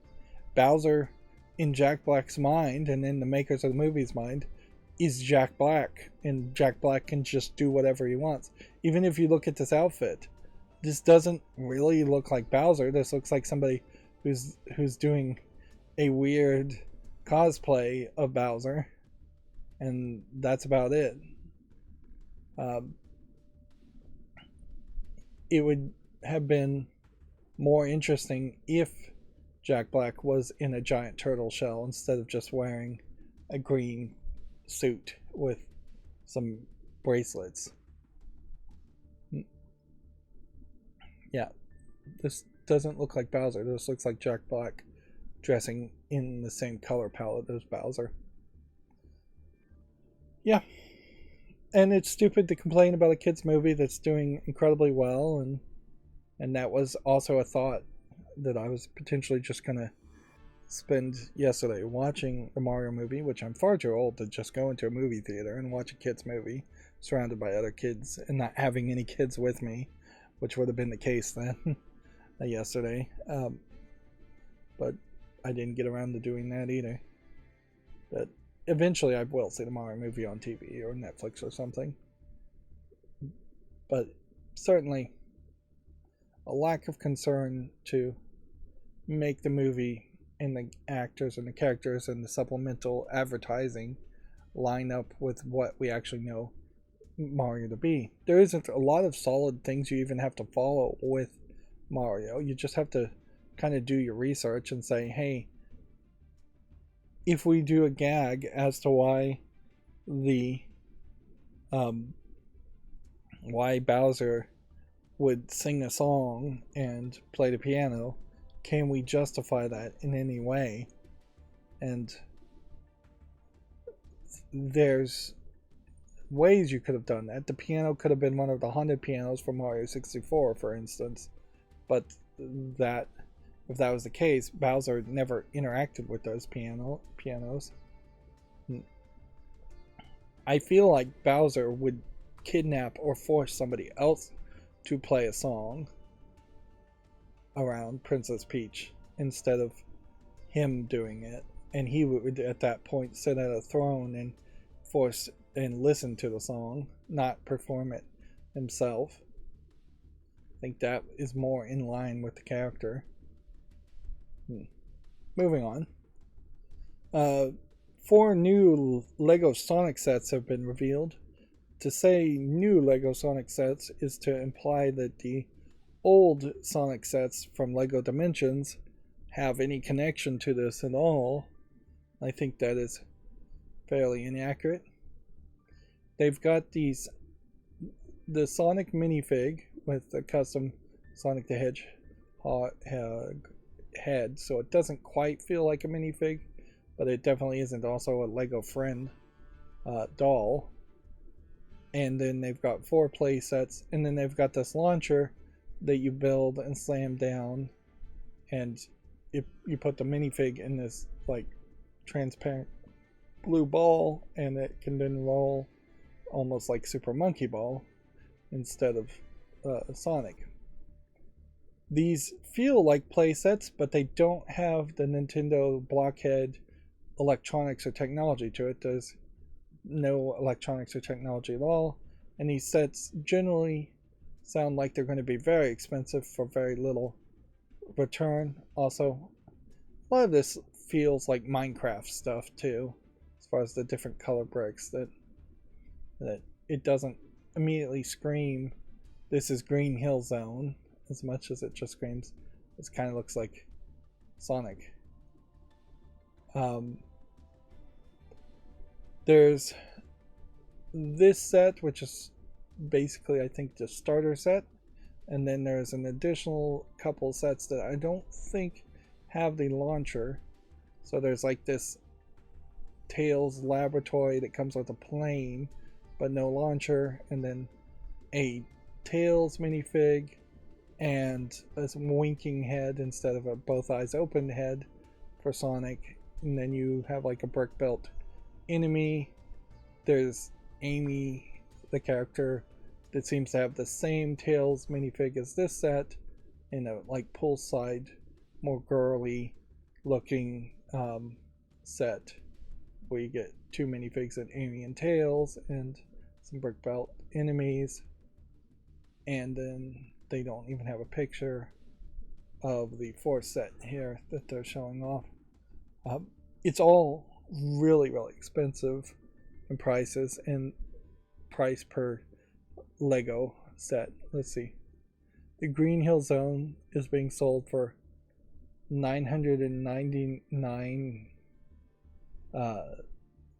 pounds, it seems. Or maybe that's supposed to be $999. So this set here, $100. That's rather expensive. Does it say how many pieces?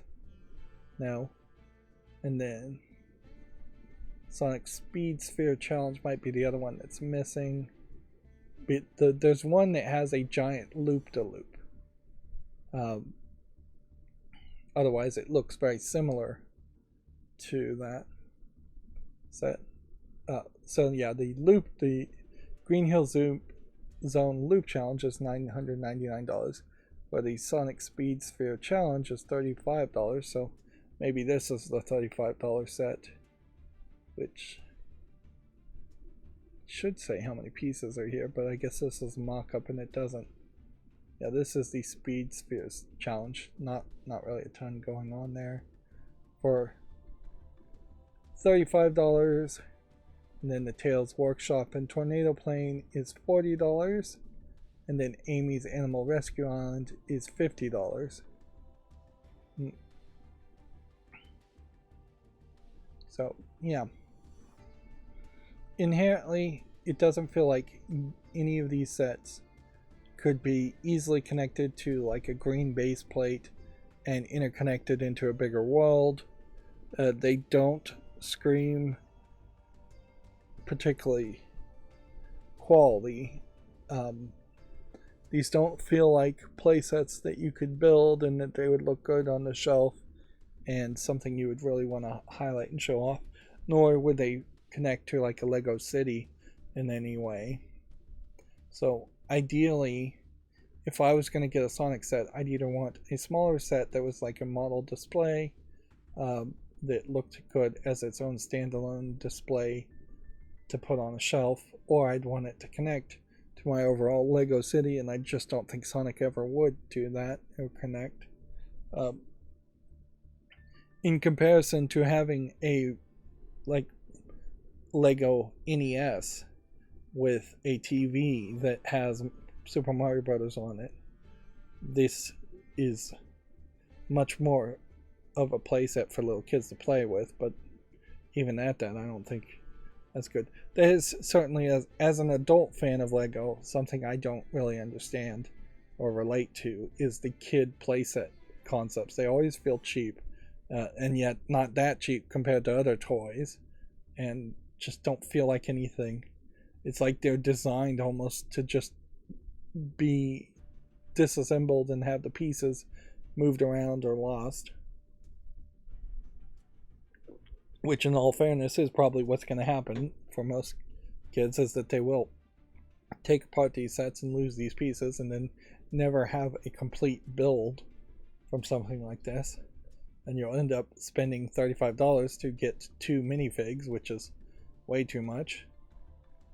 At least when Lego Dimensions was doing that, it had the whole video game aspect too. So there was a reason to have less Lego in favor of more minifigs. And arguably they should just bring back Lego Dimensions and get rid of the digital aspect and just sell minifigs from a bunch of different series. And probably wouldn't even call it Lego Dimensions. You'd probably just say we're going to have a minifig collections that are of minifigures that are always available for sale. Moving on, Horizon Forbidden West DLC appears to suggest that Lance Reddick's character will lead the next game. It's not clear if the lead actor will still play a major role he looked to play. This, of course, being one of the actors who died relatively recently. And apparently there's spoilers in the story.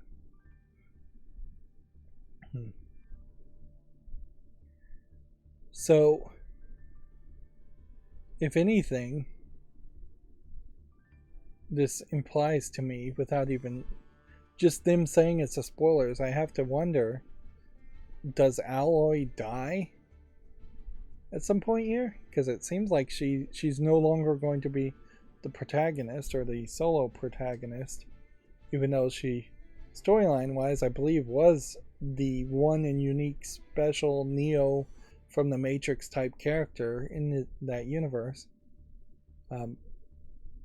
But if they're suggesting that Lance Reddick's character was going to lead the next game, that does really imply that they're going back to a male protagonist in the series,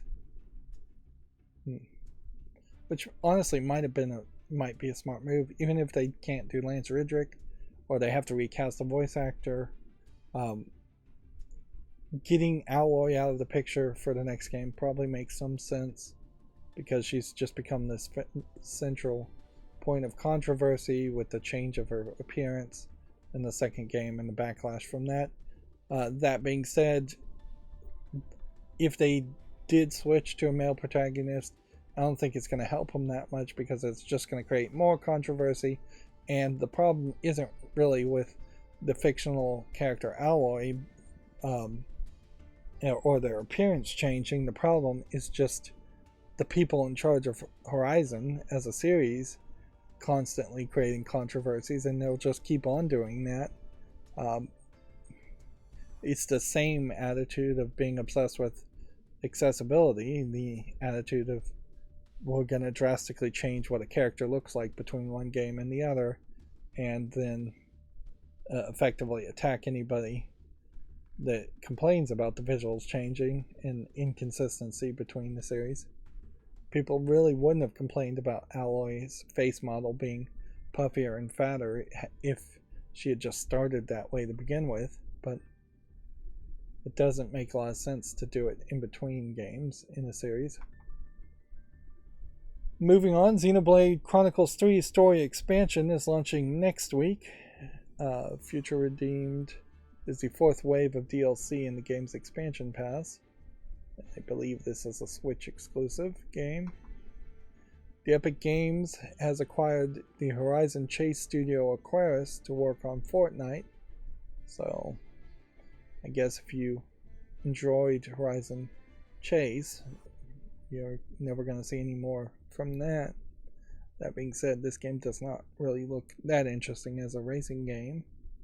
And the fact that Epic Games is having to acquire more people to work on Fortnite implies they are either losing momentum or skill inside of Epic itself, which is possible, or Fortnite is just becoming this ever-increasing black hole of talent, and that it just needs more and more content creators to make more and more content so that they can try to monetize on it as much as possible.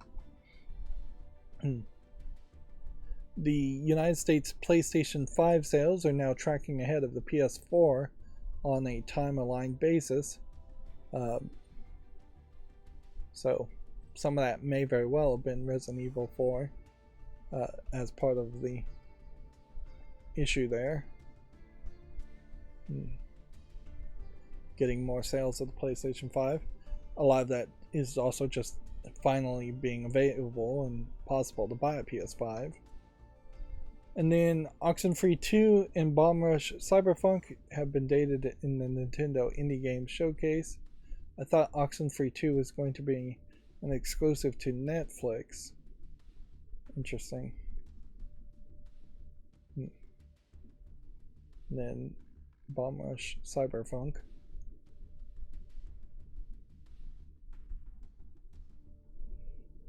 Yeah, Bomb Rush Cyberpunk is August 18th for the Switch and PC via Steam.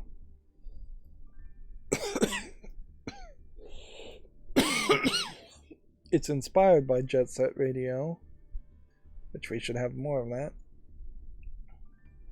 Then Oxenfree 2 Lost Signals will hit the Switch, PS4, PS5, and PC via Steam and mobile devices on July 2nd. July 12th, not 2nd. And the Steam link on that one doesn't have a link on it. So I guess I was wrong about it being a Netflix exclusive. Maybe it's been out for Netflix for a while. It's very possible it has.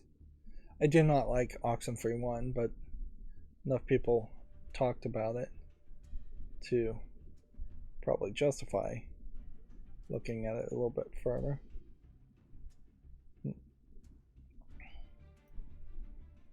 Yeah, so I'm going to have to look up both of these games because when I clicked on Steam here, it also did not take me to that game. Alright, so I'll, after the stream, look up links to both of those. That moves us on to the Gematsu articles. Diablo 4 has gone gold. We already knew that.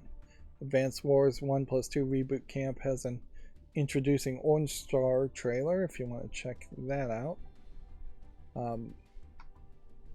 A game called Drago Noka is coming to the PS4 on April 28th. It's currently available for the Switch and PC. Let's see. Gematsu links tend to actually take me to Steam account links. So, Drago Noka looks like an RPG Maker game. Maybe isn't actually made an RPG Maker. So, it's very possibly better described as just like an 8-bit top-down RPG looking game.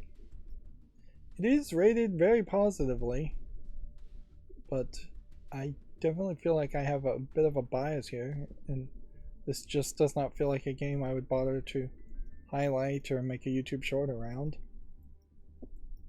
It just doesn't seem like there's room here for much of an experience that would interest me or that many people. We already talked about Niantic and Capcom announcing Monster Hunter Now for iOS and Android, although we didn't say the name. Video Games Chronicles. Not really doing good research there. We also have screenshots now showing us what it looks like, and yeah, the screenshots are incredibly vertical, so you have to go to full screen mode to look at them. Oh. I would say you probably would want to pay less attention to the later screenshots and pay more attention to what the actual game interface is going to look like. It does very much feel like Pokemon Go. You have to go to different locations physically, I imagine. It would be interesting if they broke around that and you didn't have to physically go to different locations. Honestly, I don't know if it's really benefiting a lot of people to have Pokemon Go work that way, and these games work that way.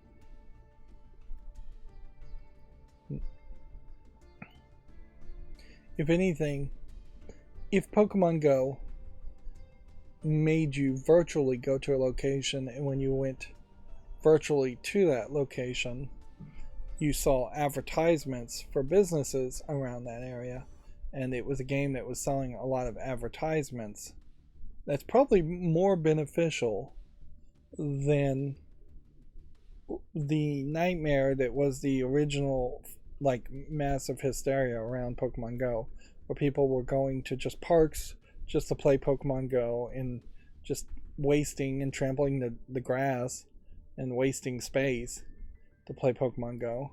Or people were going to restaurants and McDonald's and things and just to play Pokemon Go, and they barely were spending any money there.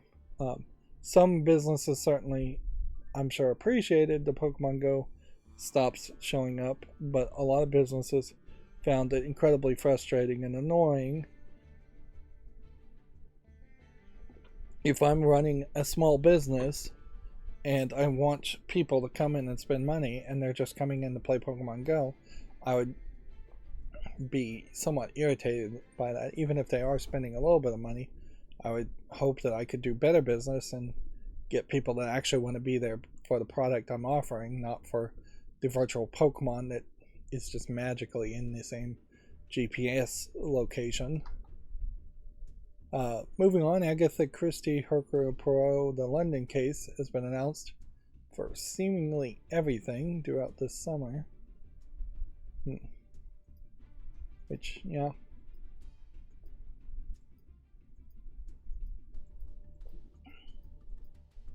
Not really a lot to show there, other than it's basically going to be a point-click type adventure mystery game.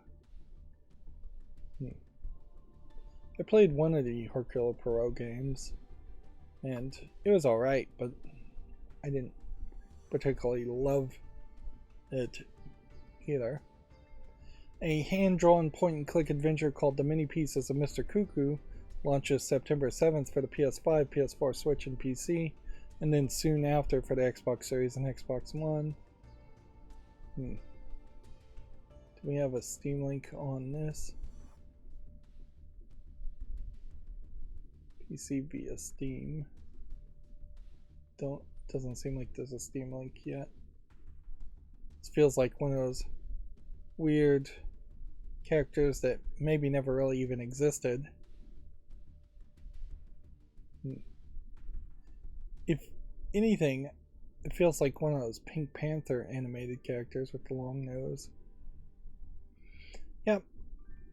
And this is not particularly a great animation style with the long nose that would have ever been the standard animation that you would see. Yeah, there definitely were some cartoons like this, but not a lot.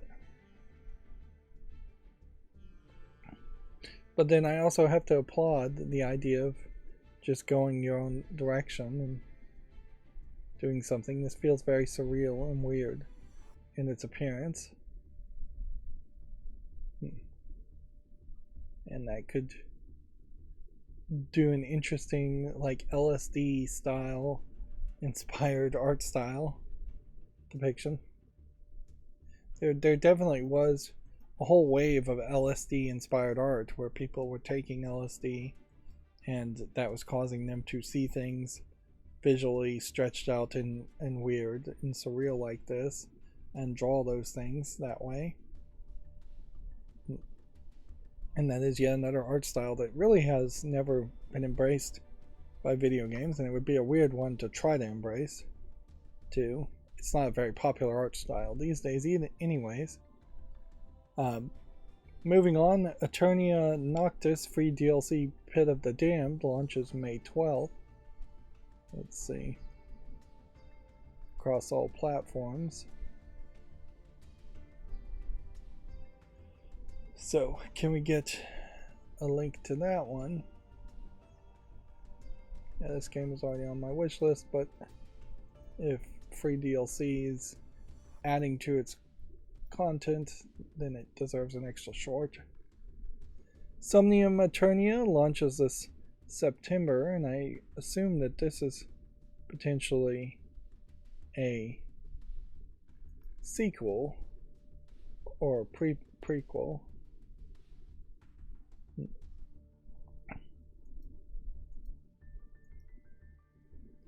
It's in early access at the moment. I'll put it on the follow list. But they're saying this is also coming out in September, so it's going to be a while. So I'm not going to make a YouTube short around that. Jock Jian for Switch launches June 15th in the West, which I think this is a young maiden visual novel. Yeah. Nintendo Indie World Showcase has been set for April 19th. I took too long today. I really need to move fast. We already talked about the Xbox Game Pass editions, so we don't really need to talk about that again. A thrilling horror game called Bye Sweet Caroline, Carol, has been announced for the PS5, PS4, Xbox Series, Xbox Switch, Xbox One, and Switch and PC. This is from the Remothered creator, which that game Remothered, I just am not sure. So if we click that, nope, that's just going to take us to that. The game Remothered, I don't know if that ever sold well or was well received. You only have a few screenshots here too. I like the animation style on this, but then everything else is kind of zoomed out, and so you're just not really getting a lot of variety there. Little sewing machine. Let's see. We can get to their website. Work in progress. Maybe they changed their name at some point. Little Sewing Machine was an Italian studio founded by the Remothered character creator. So, easiest thing to do would just be to search Remothered. Remothered Tormented Fathers on Steam.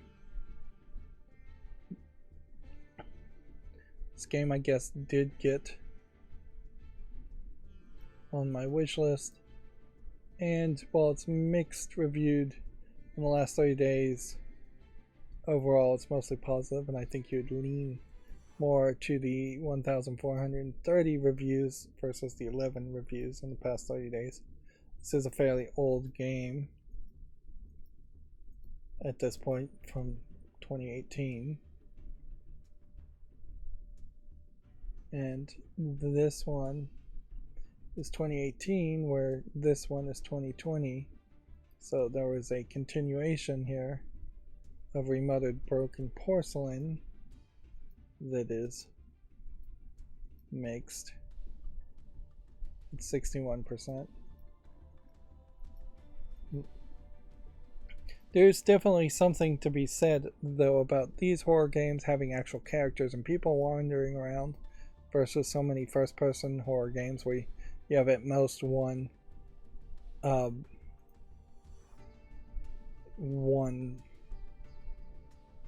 enemy chasing you and you're in first-person perspective. Although it is very questionable to say whether or not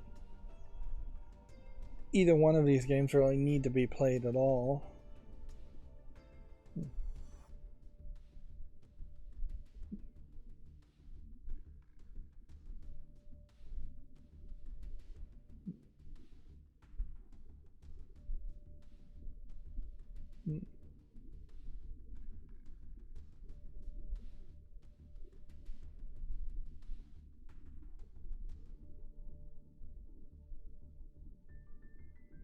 Yeah, they're saying the developers ran out of budget, they think, in this sequel, which very possibly might be the case. It's very possible that they should do a reboot of the Remothered series after this other game they're trying to release. Or, they just try to move on to a new horror game with flat 2D graphics, which flat 2D graphics very possibly will do them better and be cheaper than the 3D graphics they were doing with Remothered. There's probably a long list of horror games like Remothered that were successful but are in the long term really just flashes in the pan and not games that are really that interesting to play years later or necessary to play years later. Moving on, an anime-inspired strategy RPG called Blade Prince Academy has been announced for PC. This is a slightly different art style here. Let's see what the Steam listing looks like and whether there's anything too interesting here. If anything, it feels like this could be a potential Disgaea clone, a strategy placement RPG game that might at some point be better. And I guess at this point, if I was going to put something on the fall list, it needs to have a date. And anything that I run across that does not have a release date needs to be removed from the fall list. Because I just don't need to have games sitting on the fall list with no announcement date. A game called Park Beyond has a gameplay trailer here on Gamatsu if you want to check that out. Was this the creepy game that had the trailer where the old man and the little girl were looking like they were on this romantic date on the Ferris wheel? I think that's what this was. It was a weird decision, certainly. That first trailer. This might not be that game, though. So, as for a game, it looks like, yes, it's a construct your own amusement park concept, which I don't know why you would only want to construct an amusement park versus constructing a full city in something like SimCity, or have maybe, I don't know what else you would really want to do. I guess constructing an amusement park makes a lot of sense, but you'd also probably want to be able to construct like a zoo or an arcade. More realistic things, like constructing a house that you are going to end up building a dream house like House Flipper makes a lot more sense, because that's something that you really possibly could do in your lifetime, whereas very few people are actually going to construct an amusement park. Although maybe video games are to allow you to do things that you have no chance of ever actually doing in your life. That is a valid argument certainly to make. But I think constructing your own arcade is very relatable, and we don't see any games like that where it's here's a whole bunch of arcade consoles and pinball machines and stuff, and you get to build your own arcade and or build your own pool hall. Things like that just don't happen. Maybe there's not enough variety in arcade machines compared to amusement park rides. All of it really just boils down to a bunch of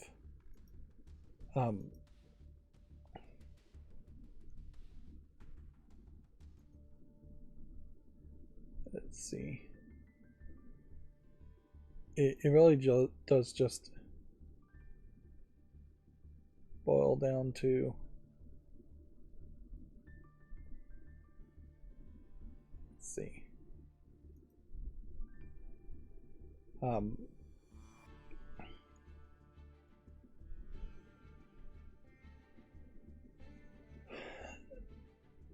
I lost my train of thought there. I made this accusation that this was the creepy trailer where the old man and the little girl on the thing, and I think this is the trailer, so I want to watch this. It was later at the end, I think, and verify what I saw is what I think I saw. Do you see little kids here as far as the romance, and cheap as the romance? Yep, there you go.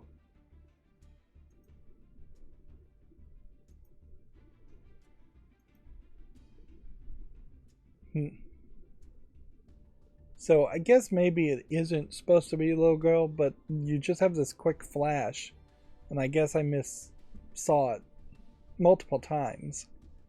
But it is an adult woman, but a much taller and just more closer to the camera man.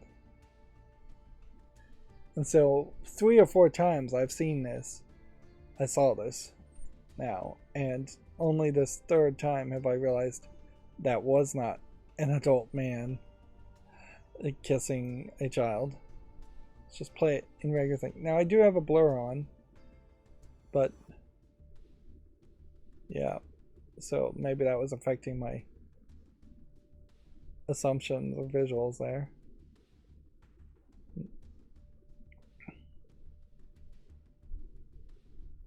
Yeah, it definitely seemed weird that there wouldn't have been controversy around that if somebody had done something like that. It wouldn't have been mentioned. If anything, it's probably just a case where they should have made the character a little bit taller, dressed her in a slightly different outfit. Okay, so I have to rescind what I claimed before, that it was my own fault, misperceiving what I was looking at. But yeah, things like that can happen easily. My eyesight isn't the best ever, and when things are just quick flashes.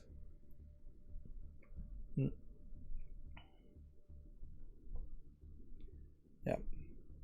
Kissing your children on the lips is something that a lot of parents maybe get in the habit when kids are really young, and it's on the parents certainly at the point that they're in, say, 4th or 5th grade in school, well before they're even in middle school, let alone high school, the parents need to go, all right, you're starting to grow into a teenager, tweenager. It's now time to kiss on the cheek only, not on the lips, unless you're French. And I guess if you're French, maybe okay, but maybe not even in France. I don't know how they feel about that these days. That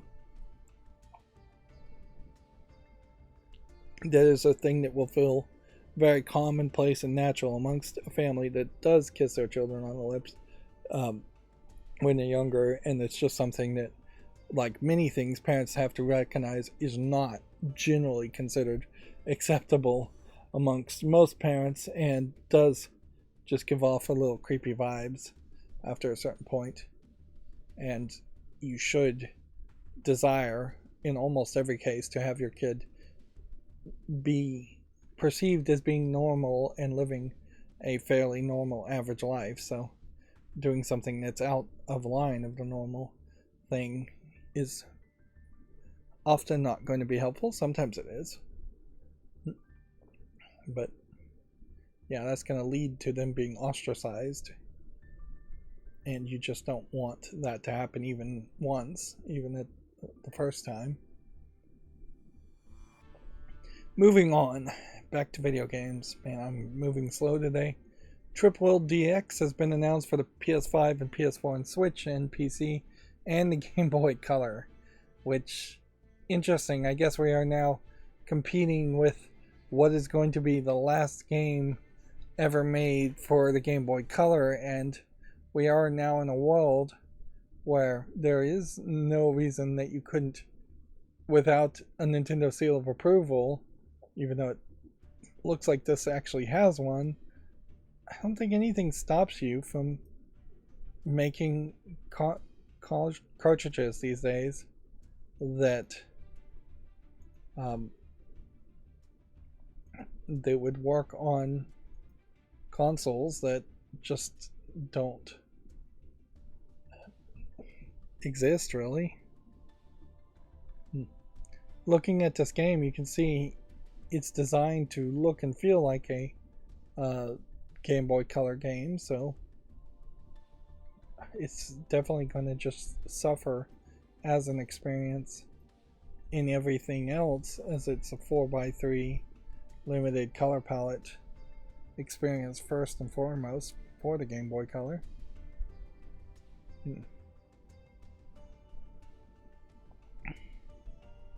doesn't particularly look like an interesting game because of that reason. And this is from Sunsoft, which I'm not sure I ever figured out if the Sunsoft now is the same Sunsoft of the old days, but they definitely have not been making games for a very long time. Final Fantasy XVI pre-launch celebration livestream is set for June 11th. If you want to check that out, check out the article. Remnant 2 Handler Archetype trailer is available if you want to check that out. We already talked about the Sega Genesis games being added. Xenoblade Chronicles 3 Expansion Pass Volume 4 launching April 25th. We talked about that. Dragon Quest X Offline Expansion The Sleeping Hero and the Guiding Ally launches May 26th in Japan. The Centennial Case Shijimi Story is coming to iOS and Android on April 25th. It's currently already available for the PS4, PS5, Switch, and PC. So, let's see what it looks like on Steam. This is one of these live action full motion video games. This is on the fall list, but I can go ahead and promote it based on its positive reviews to the wish list, and I'll make a new short around it if it is now coming to Android also. The Famitsu review scores for issue 1794 available, giving Arcania of Paradise the Tower 31 out of 40, Fortress S for Switch a 26 out of 40, that's particularly low, and then this game, which I'm not even going to try to pronounce, on the Switch a 31 out of 40. So no big game announcements this week, nor any of them being reviewed particularly well. A romance visual novel DC3 Decapo 3 Plus story is coming to the PS4 and Switch on August 24th in Japan. Looks like it's anime scroll girls as far as the visual, and here's a beach outfit cheesecake picture that may be in the game or may just be advertisement art. Epic acquired the Horizon Chase Studio Aquarius. We already talked about that. This was a Brazil-based studio, which, yeah, I don't know if it makes a lot of sense to try and do business or have studios in Brazil or not. I guess the question, I haven't heard any major controversy around the government of Brazil in the past few months, which probably means the United States government is not super focused on interfering in any way around Brazil. So maybe it has become more of a stabilized situation with the new person in charge. Moving on, Etrian Odyssey Origins Collection has a gameplay trailer.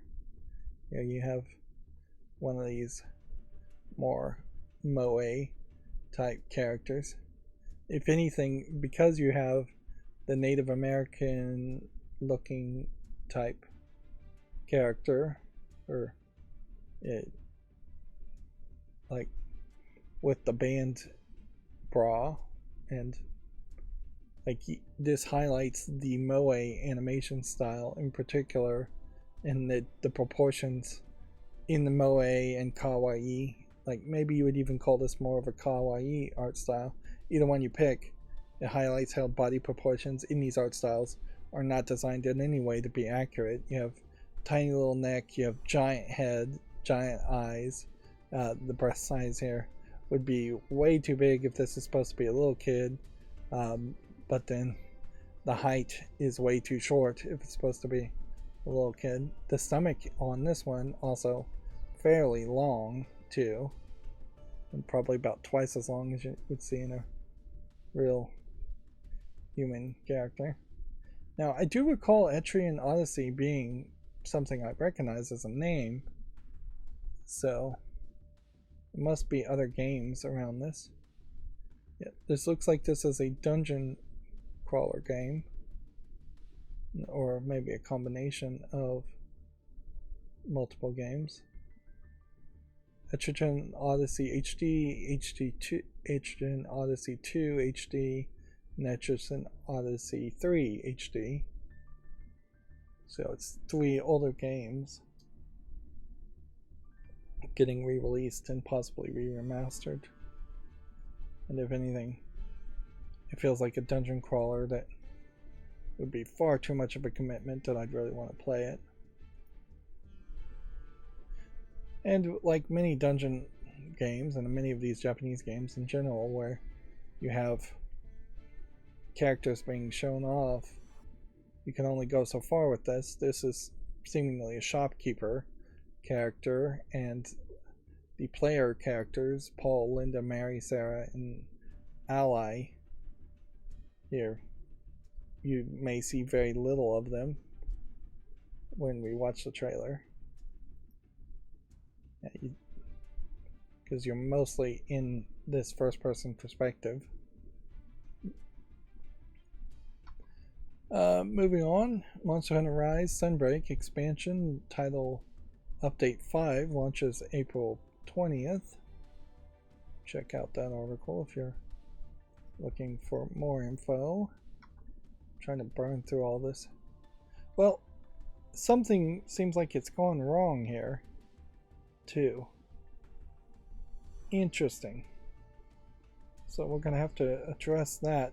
I don't have any games listed as coming out today. I just realized this because the tab was too far to the right for me to see it. So we'll have to figure out what happened there. Fae Farm home decor gameplay and screenshots is talked about here on Gamatsu. Kind of looks like it's an Animal Crossing potential game coming out in September for the Switch. So the absolute worst platform to release on if it is an Animal Crossing clone. Picross S9 has been announced for the Switch. Miniko's Night Market launches September 26th. It's a narrative-driven social simulation adventure game that is coming out soon, according to the Steam listing. A lot of these announcements are... I'll give this a follow just because it visually looks interesting. A lot of these announcements are lining up for September, like 5 months from now. So we may be hitting a bit more of a dead spot in between early 2023 and late 2023 game releases, and there may be very little announcements for games in between April and September. And there may be very little games that come out too. Quilts and Cats of Calico adds a Switch version. Let's see what the Steam reviews say. Nothing, because it's not out either. This might be an interesting game, although it may very well just be a color matching game with cats being added for really not a great reason. A game called Animal Well adds a Switch version. So, unfairly, very possibly, these games are getting extra announcements or being put on my follow list because they're adding Switch versions. But it's possibly a little fair to do it that way, in that a game on 2 platforms is probably more likely to be relevant than a game that is just a Steam Direct game and not bothering to launch on any other platforms. Teslagrad 2 is now available alongside Teslagrad Remastered.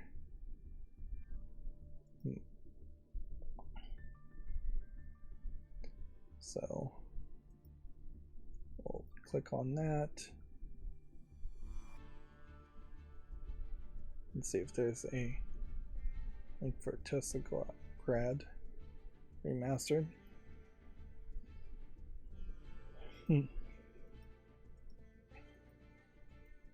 This looks interesting, but it does create a situation that needs to definitely be addressed, in that we have a real example here of a game that probably did benefit from being remastered, but isn't just being re-released and sold a second time as a remaster. So a Teslagrad 2 remaster is almost certainly going to not come out anytime soon.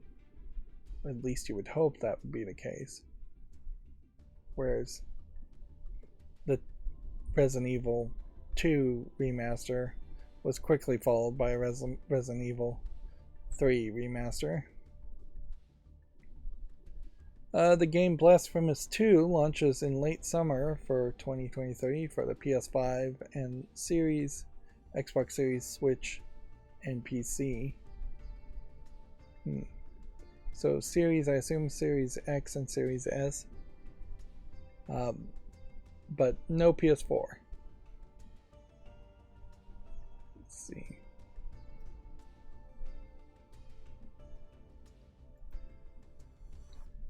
The Blasphemous 1 game did catch my eye, but it is one of those games that also looked like it would be fairly frustrating to play, fairly difficult.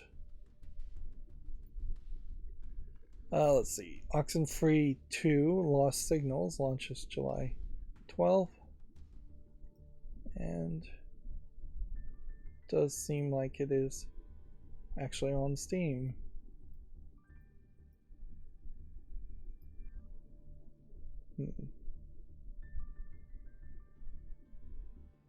So it wasn't even early access released on Netflix, according to what I can gather. I could have sworn it was early released on Netflix, or it was going to be an exclusive on Netflix games. Maybe this is the beginning of Netflix games in particular just really focusing on only having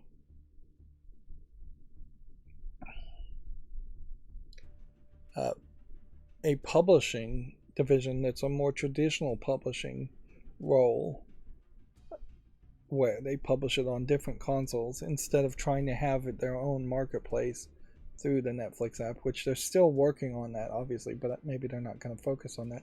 Netflix also did announce that they're finally getting rid of DVDs, which, yeah, I assume that includes Blu-rays too. So the places and where you would get DVDs and Blu-rays are going to become a little bit smaller. Not that many people are getting Blu-rays and DVDs.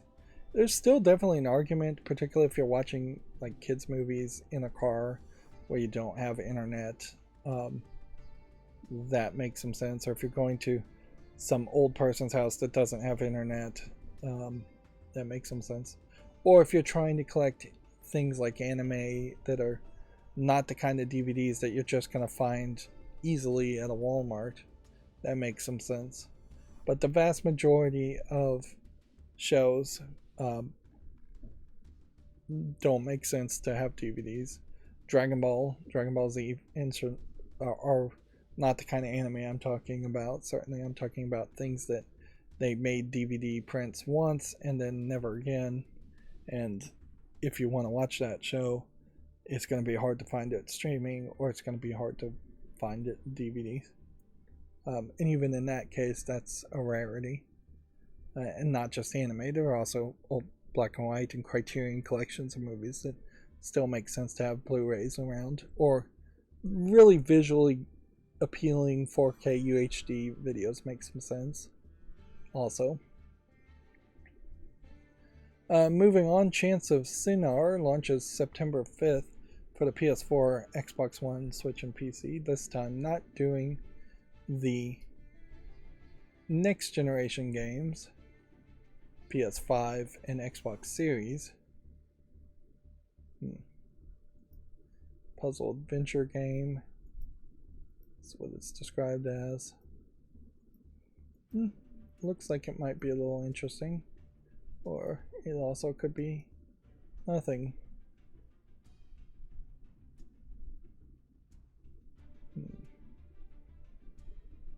Since it's such a simplistic game, I could see an argument as to why, or a simplistic looking game, I could see an argument as to why you wouldn't make it exclusive to the next generation consoles. Like, this does not look like a game that needs a PS5 or Xbox Series X. But that hasn't stopped plenty of other people from making those kinds of games. Is Bomb Rush Cyberpunk now coming to other platforms?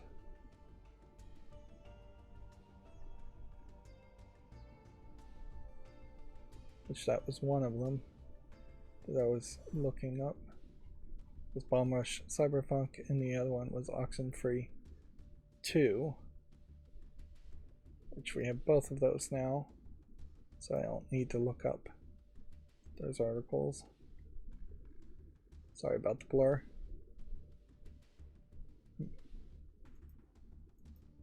There's going to be some small competition at this point as far as like Jet Set Radio clone games, and this very possibly will be the best one that really does feel like a Jet Set Radio clone.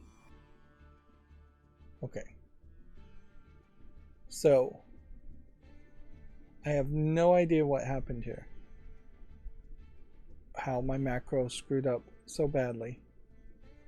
I don't have a back button, and then I have one game called Crying Pony, and that seems to be it. And since we're already 3 hours into this, I will say on Crying Pony looks like a horror point and click game, so I'll put that on the follow list and make a YouTube short around it. They're also talking about a bullet hell Metroidvania game called Tev, which looks very different. So I'll wait until that actually comes out to consider that. And I guess that's all I'm going to do. So, yeah, undoubtedly there would have been a ton of games that have come out. And so, while I'm setting myself up for some nightmare scenario of Friday, in which we're going to just have a ton of things, but I'm going to have to do the research and just pull up all the games that should have been considered today, and on Friday we're going to do a long one. In particular, on Friday we also have the whole event, so that's really going to be weird. GameDeveloper.com articles, we talked about the Playdate beating their own expectations, really not beating, well, I guess it beats my expectations too, because my expectations were incredibly low. We talked probably way too much about Gary Bowser spending the rest of his life paying Nintendo and being in prison for 40 months, and my feelings on how people who commit nonviolent financial crimes should not be imprisoned. We talked about The Sims 4 reaching a milestone of 70 million players, but it being free to play, those numbers meaning a lot less to me. Here's a news story. Apparently there's a report that additional layoffs at Meta are going to impact the engineers and technical teams. Meta, parent company of Facebook, trying to do a VR metaverse concept and not getting anywhere with that. Doesn't really have too much to do with video games, though. At the end of the day, I just never considered Facebook, Meta, or the metaverse that they're trying to build really a video game or in any way video game related. Meta also wants to turn Horizon Worlds into a place for the cool kids, which Yeah, I think that's probably jump ship there. I just don't think you're gonna ever have cool kids putting on VR headsets until no, I just don't think that's ever gonna happen. I think VR headsets, if they become standard and used by everybody to be mainstream, they will skip right over the idea that only the cool kids have VR. It'll go directly from being a niche that technical nerds use to just this is the mainstream average thing. Um, Much like in the case that cell phones were things doctors had and technical geeks had, and then it jumped directly to the iPhone being in everybody's hands and the Google phones being in everybody's hands, and that just being the default cell phone that people got versus old flip phones that weren't smartphones at all. There was no point really where the cool kids had cell phones and only cool kids had cell phones. Um, there is some snobbishness of iPhone owners, but even that very quickly, everybody had an iPhone, and so it's not a case now that people with iPhones are considered the cool kids. They're just the default average people, or at least half of the average people. Square Enix has partnered with a blockchain game platform to drive mass adoption. So, yep, we're not seeing any new evidence with even a few people leaving or being moved to different positions at Square Enix. We're really not seeing any evidence that Square Enix is anywhere on the right path as far as being a company that's actually trying to make profit based on selling a valuable product, and instead they are just trying to adapt to blockchain and fads, and that'll inevitably fail, and then Square Enix will blame somebody else for their bad management decisions. I'm surprised we don't see more blatant bad management in the video game industry. There is almost certainly a lot more of it, but as far as actual financial decisions, we mostly see companies succeed, and they don't just completely collapse and fail on games that often. We do definitely have quite a few people that have done that, but not a large amount. Duke Nukem Forever style.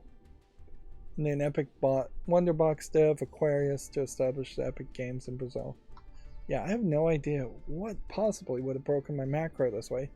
It didn't break it in a way that I would have recognized. The macro ran, it just assumed something inaccurately, which if anything that implies to me, and I really should just launch that one web page and check out, see what happens. It could be that Steam itself is broken and doesn't have a list of any new games, or no new games were approved for some reason. Moving on, GameDeveloper.com says Nordics Game CEO Mikkel Weider departs the company. He's been the CEO since 2016. He helped the firm acquire and invest in studios such as the Just Cause Avalanche Software and Norco's Raw Fury. I'm not sure that under the recent years, though, he has developed or released any games. Nordisk invested in Nordic Games developers and previously invested or acquired studios such as Supermassive Games from the Quarry and Avalanche Studios Just Cause.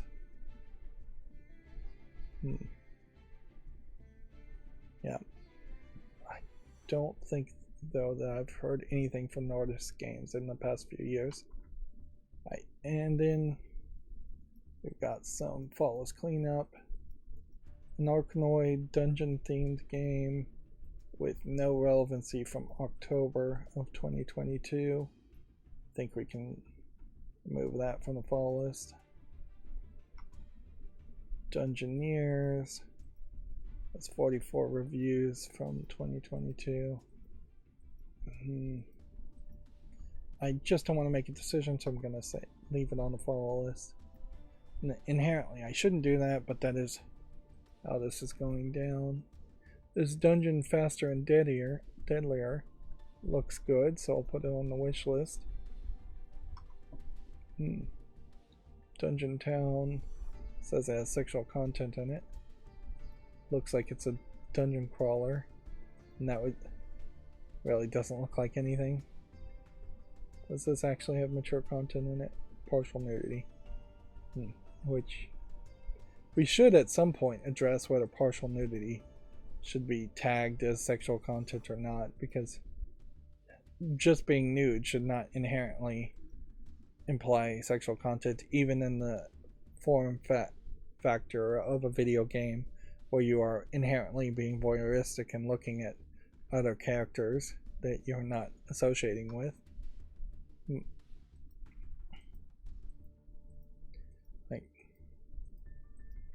While No More Heroes 1 should be marked as having sexual content in it, it shouldn't have that marking, because the character in its save game mechanic pulls his pants down and sits on a toilet, even though you don't see anything other than maybe his knees. This is mixed reviewed, so this leaves. Dungeon No Dungeon is also mixed reviewed, so we can leave. Dungeon Munchies is overwhelmingly positive. Is this an early access? No, so this can go to the wish list. I remember this game where it's a Metroidvania looking game with a cooking aspect to it. There's a bunch of monsters. I feel like there was maybe some mature content around it, but it doesn't seem like that's the case.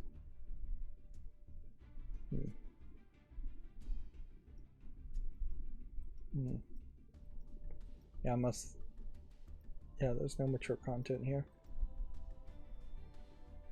Alright, well, overwhelmingly positive. That goes to the wish list. Dungeon King has no reviews since December and doesn't look interesting. These games, obviously, since I'm not emotionally and mentally drained from looking at hundreds of new games coming out, it's easier to make these decisions. This Dungeon Death Ball, I'll put that on the wish list. Just make sure it's not in early access first. So, arguably, it would really only take a small move. I'd have to move one line of code up a few lines, and I could do the follow list cleanup at the beginning before looking at new games. And that would make a lot of sense to do it that way. Or, you know what, we could do the follow list cleanup between Video Game Chronicles and Gamatsu news.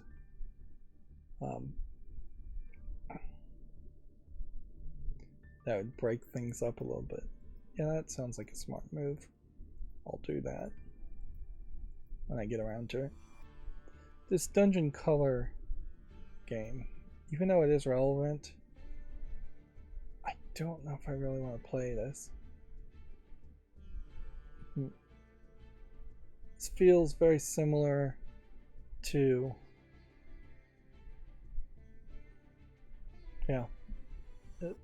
what is that game? It feels like a older school type of game.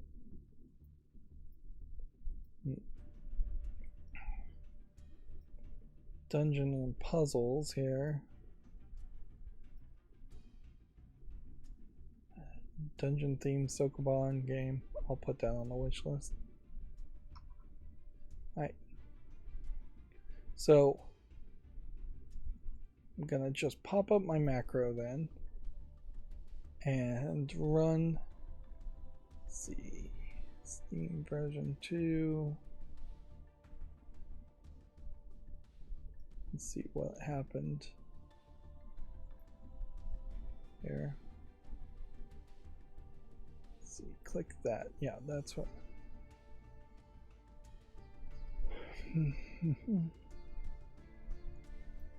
This execute this command. Okay.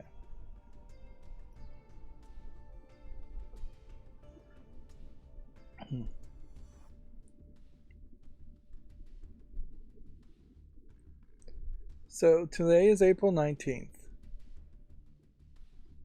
And if we were just to manually open all of these. This Teslagrad Remastered, we open that.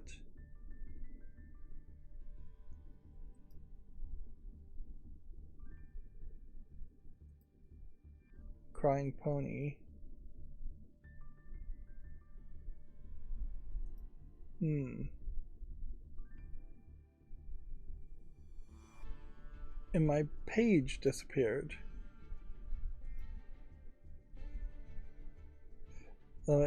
This is weird. What? Something to do with the extension happened there.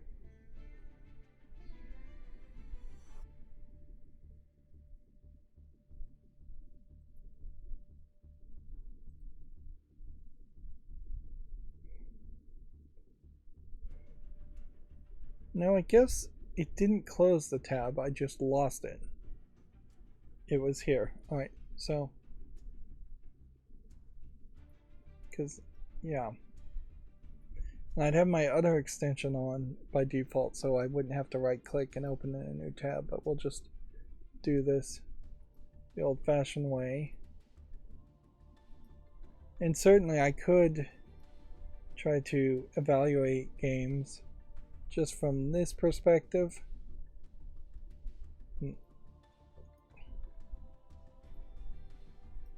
And consider less of the games. I'm not 100% sure why this wouldn't have triggered though. The only thing my macro does is if something doesn't have an actual release date here, it won't open that. So if it says to be announced coming soon, things like that, instead of an actual date, it'll skip that one, but it should just skip it. It shouldn't stop processing all the games. It should go back to the exact last game it opened, but me doing this manually, I'd have to remember what the exact last game is.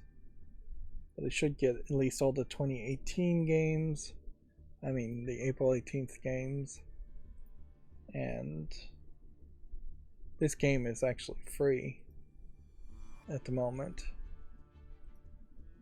I already added it.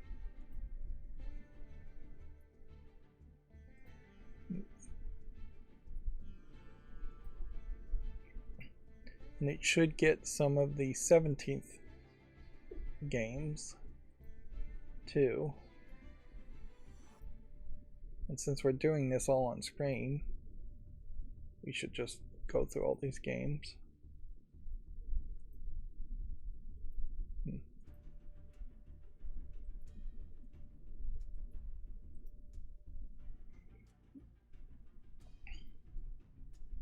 There is definitely an argument to move these around and have this be the last thing we deal with.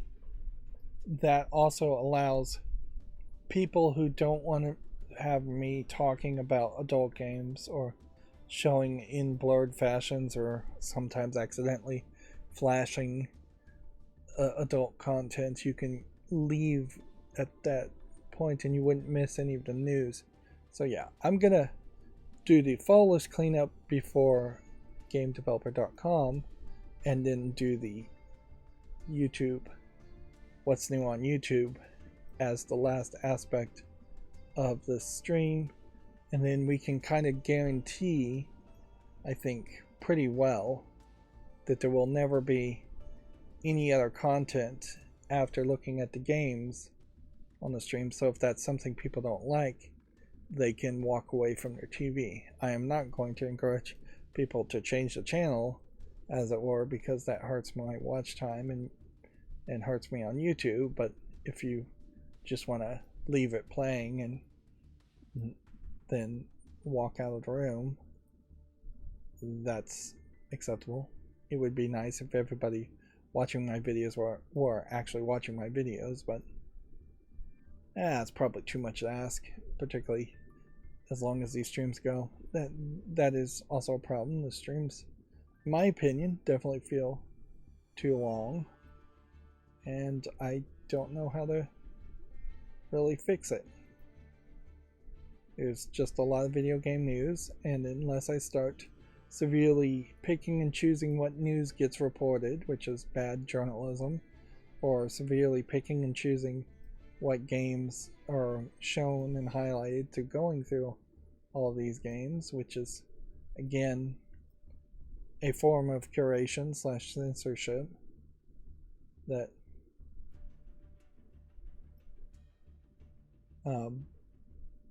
I'm not sure I would agree with.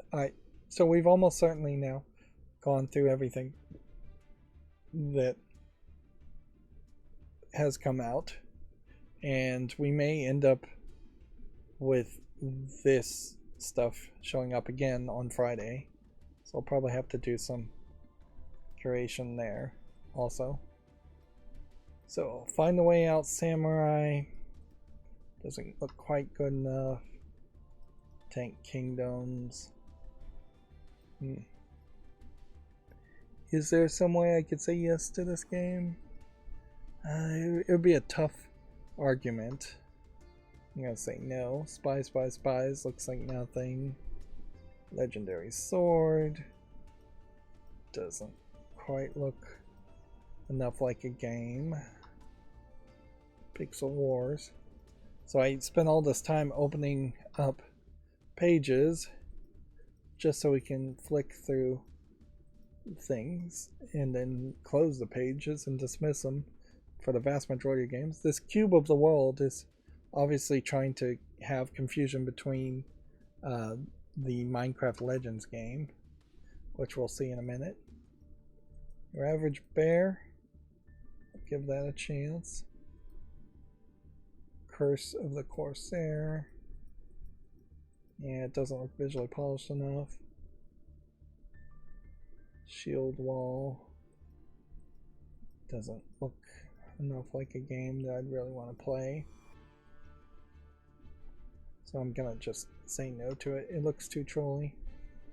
3D Feet Poser doesn't look like a game at all. I don't know if this is some weird software that actually has a value, or if this isn't just a foot fetish app. I would assume it's probably a foot fetish app, but weirdly being tagged as far as nudity and sexual content,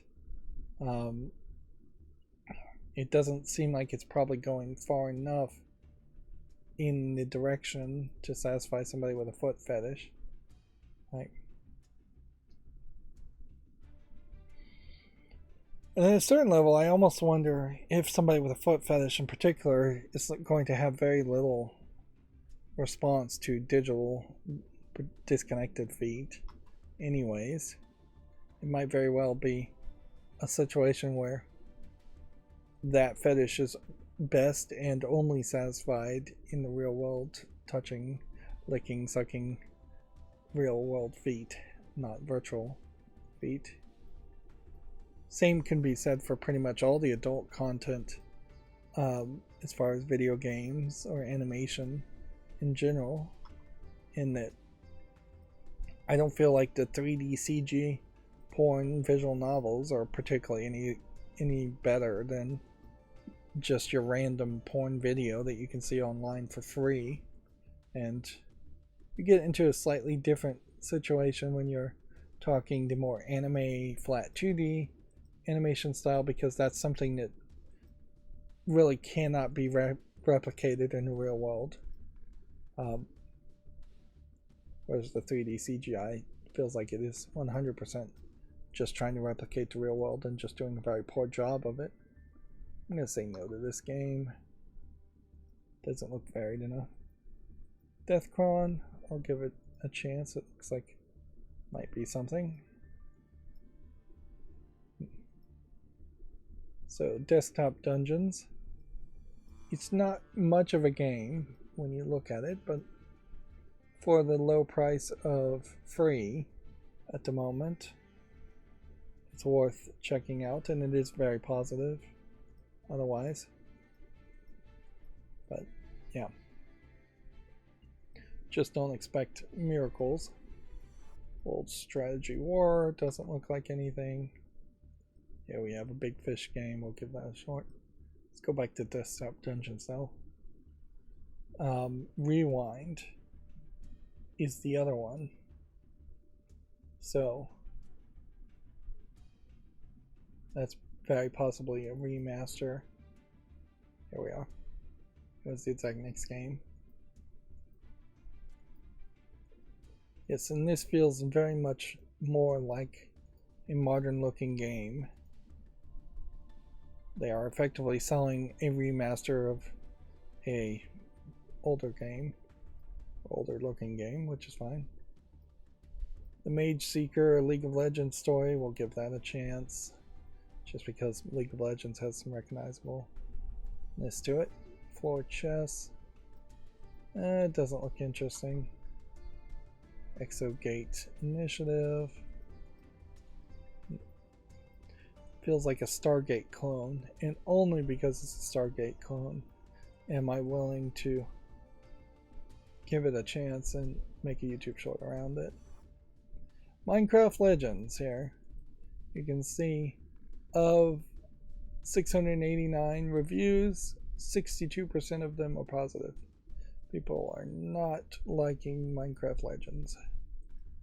Let's put it on the follow list because it's relevant at least, and keep an eye on it. In-game app purchases, online PvP. Let's see what people hate. Negatives. Greedy monetization methods that pushes it in your face when playing those monthly missions. Skill ceiling abysmally low. No reason to create unique unit composition when you can just spam stone golems and archers. Versus is outright broken. Can't choose team. Can't join game with friends. Cross-platform for Steam is entirely broken and barely functioning. Directs to error page upon joining. Don't buy it at full price. The game only has 8 units. Wait and see how Mojang will go with updating the game is another thing.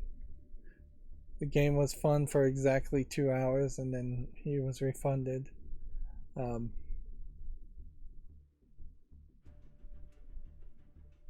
Here you have somebody, I seriously dislike the game, never in my 13 years of gaming. Is Minecraft Legends for somebody who's already played 13 years of gaming? Because that's going to be somebody who's probably in their mid-20s. Sat here for about 20 minutes not knowing what to do. So yeah, major dislike happening here. And this once again feels like a bad game being skinned with Minecraft visuals and being released by Microsoft / Mojang Xbox, when otherwise it would have just been a bad game and maybe the standards would have been a little bit lower and they might have been given a little bit more slack. But in general, the previous bad Minecraft game was still a bad game even if it wasn't labeled as Minecraft, and it feels like this is exactly the same case. Sewer job doesn't look polished enough. Idle biceps.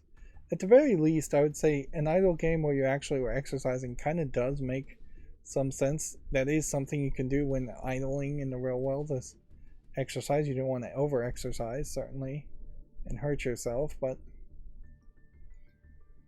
that makes a lot more sense than like cookie clicker or just clicking in general on an idle game. But it's the same idea.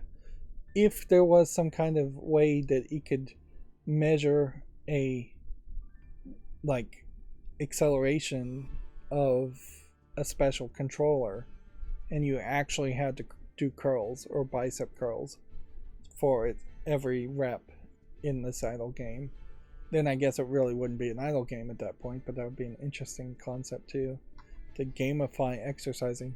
They have tried over and over again and failed over and over again to gamify exercising, which can be a very repetitive, boring task. And Pokemon Go and walking around is about the only one that has made any progress in that, whereas everything else is very much a failure. Built-in games and built-in videos and specific way overpriced exercise equipment. I think we can say no to Infected. It doesn't look terrible, but it doesn't look particularly special either. It just looks like a zombie first-person shooter asset flip. Disney Speedstorm by far is the breakout hit of the past few days. People are liking it pretty good. 172 reviews, 72% positive. That's not overwhelmingly positive either, but I guess the bar is low. It still has this weirdness though, where the cars just look like cars, and you look at this where all these Disney characters are just in racing outfits, and visually that's just not appealing to look at. And all the screenshots for the most part have the characters not so much in racing outfits, or it's hard to even tell because really you can only see their head. $29.99, and there's no in-app purchases for the standard bundle, although I think you probably need to get the ultimate bundle or the deluxe bundle minimum. And then I suspect that they're going to just try and release they're going to try and release a lot of DLC. It's a little too expensive for an early access game, even at $70 or even at $29.99. It probably should be free to play to start with, and I could see them attracting more people if they change the way the vehicles look very quickly and de-emphasize the look of the vehicles. I don't think people really care about the vehicles. That being said, maybe Gameloft is making the vehicles and spending on their budget to make the vehicles look good because they suspect at some point in the future they will lose the Disney license and they'll come out with a Speedstorm game that doesn't have Disney characters in it, and so they don't want to waste all of their animation stuff budget on characters. Even if that was the case though, you really got to focus on the characters though. That's what's going to make this a more interesting game, is to have more Disney characters more focused on visually. Moving on, Doors and Doors. Doesn't look like anything of interest. Battle in Space doesn't look like anything. Champion of Venus is an adult game. Sexual content. Here we have a lady with giant breasts and then another lady on top of her with just relatively speaking large breasts, and then there's a dick girl in the middle. This isn't weird like flat 2D animation style. I would say it's not in any way inspired by the animation styles. It's, I don't even know what you'd say, a Western art style. They're kind of a comic strip Italian, I would say. If any art style, I'd say possibly an Italian artist style. Champion of Venus is $5.99. It's English only. Looks like it is a visual novel, if I was to guess. So I'll leave it at that. Then we have Haunted Heiyei Apartment, which looks like it's a Japanese horror visual novel. Let's see, $3.19 English, Chinese, Japanese. says it has full audio for all of those languages. I severely doubt that's the case. That being said, I'll give it a chance. Need to hold down the tab buttons to move on. Next we have another adult game called Super Pantsu Tin-Kun. You have a 3D CGI girls in a locker that is covered in like a tentacle ooze type character. So seems like that's what they're being molested from in these lockers. Interesting. It almost seems like you're controlling the tentacle and giving the tentacle more skills, and then it's taking over other lockers, and it feels almost like it's a strategy game. Yeah, no visual novel aspect really to it. So in a lot of ways it feels like it's integrating the adult content with the gameplay content a lot better, in that you have these women walking in front of the lockers, and then you pick them up and drag them and throw them into one of the lockers. And so it's almost like it's an idler game where you throw them in the locker and you get a resource point, love hearts it looks like, for the more you can farm out of the ladies. And while they are 3D CGI characters, it is definitely more inspired by anime, different hair colors, and the tentacle porn aspect. This actually looks like a really good adult game. It's early access, $5.09, English only. $5.99 like is perhaps a little too much to ask from it, but it's not that much. And it does attack from a different perspective as far as idle games. If you were going to have an idle game and just barely interact with it, what do you want to look at? Do you want to look at somebody curling their biceps as an animation, or a cookie being clicked on as an idle game, or would you prefer to see tentacle porn? If your answer is you prefer to see tentacle porn, then Super Pantsu Tin-Kun I think really does work, which puts me in a weird position where I'm going to put this on the follow list. I want to see if other people respond to it, although the responses for adult games tend to be fairly high anyways.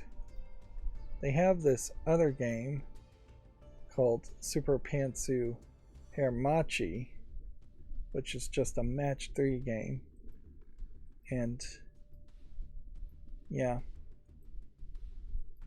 it doesn't particularly look as interesting as a concept. So it feels like the developer has evolved the concept more.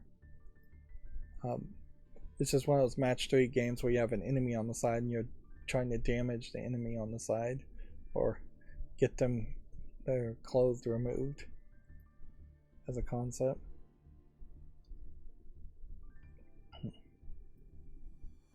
But yeah, definitely always nice to see a game that actually looks like they're pushing the edges of quality as far as adult games.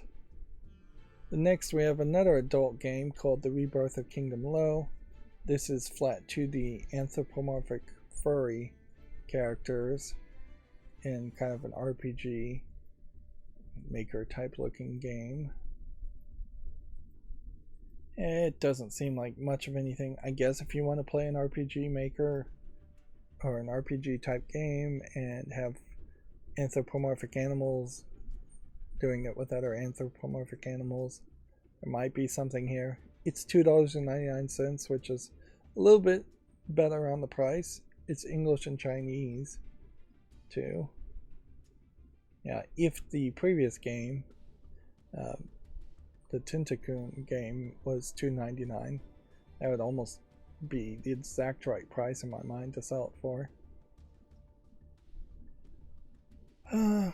Here we have something that would only be described as porn to a very select group of people. Trade Bots, a technical analysis simulation, which just looks like it's basically a nothing game, probably trying to sell itself on the idea that it would help people do better at day trading or trading in general, which almost certainly it doesn't. They're claiming it's an educational simulation game. I doubt it really is that educational. Next we have a game called Ijanulados. I don't know how you pronounce that. And I have no idea what this is supposed to be. Really just seems like a random assortment of 3D images. Some of this might be interesting, some of this not so much. The character is not connected. They're just like hovering and their arm is disconnected too, and there's like a glowing circle.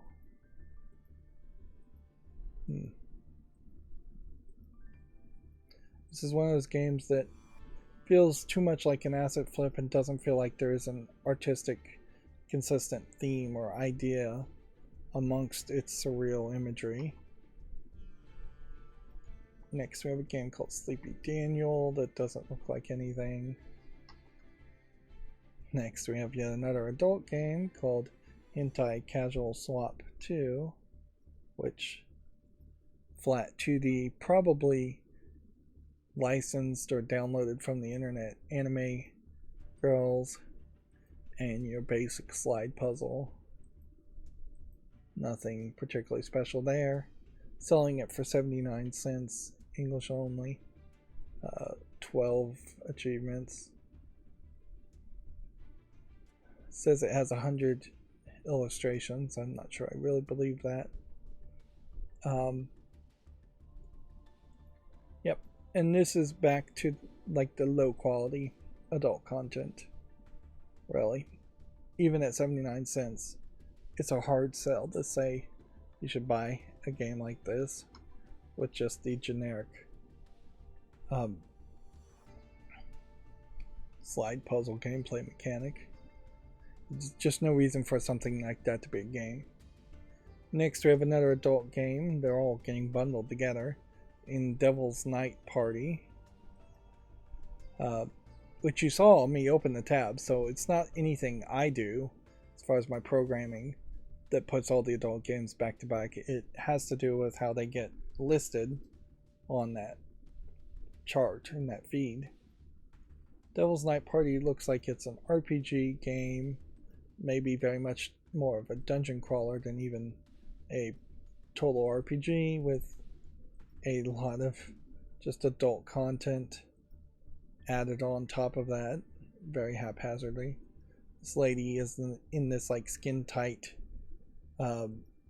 latex bodysuit and seems to get attacked by creatures and tentacles and things like that.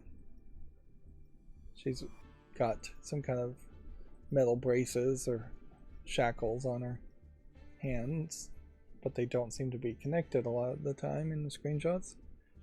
Maybe sometimes they are.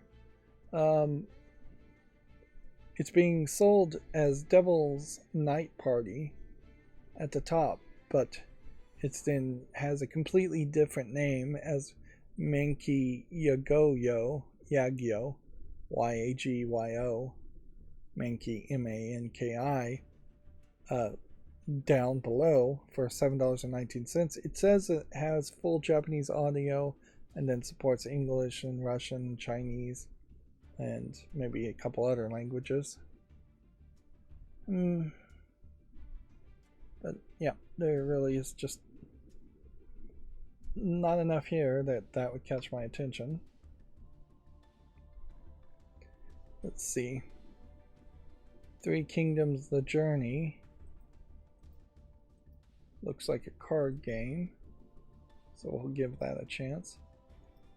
I was thinking that I might remove color from the blurred So when we come over to a blur, it would be black and white.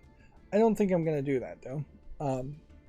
We'll see if YouTube gives me any kind of like community guideline strike at some point, and then I'd potentially think about doing that. But so far, I've been doing this for talking about adult games and blurring them for since January at least, and I have not had a single complaint. So I think I've found a way to talk about adult content and still maintain YouTube's family-friendly policy. Or I've just not been caught yet, one or the other, and we'll never know. This God of Rock game is already mixed, but it's only 14 reviews, so I'm gonna make a YouTube short around that and put it on the follow list. Anyways, Hitman Party, not part of the Hitman series. It's a multiplayer game for $6.99. It's probably like Among Us as a social deduction game.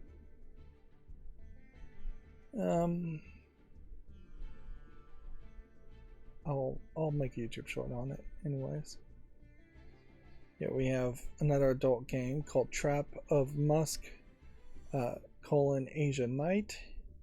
Trap being a male character, in my definition, that dresses as a female character, or it could be just using the phrase trap in you as in like a booby trap. But yeah, in my definition, a trap is somebody who's intentionally tricking somebody, which very rarely happens in reality. But looking at the screenshots here, are any of these even not YouTube family friendly? We could, I think, just show them all off. There. Yeah.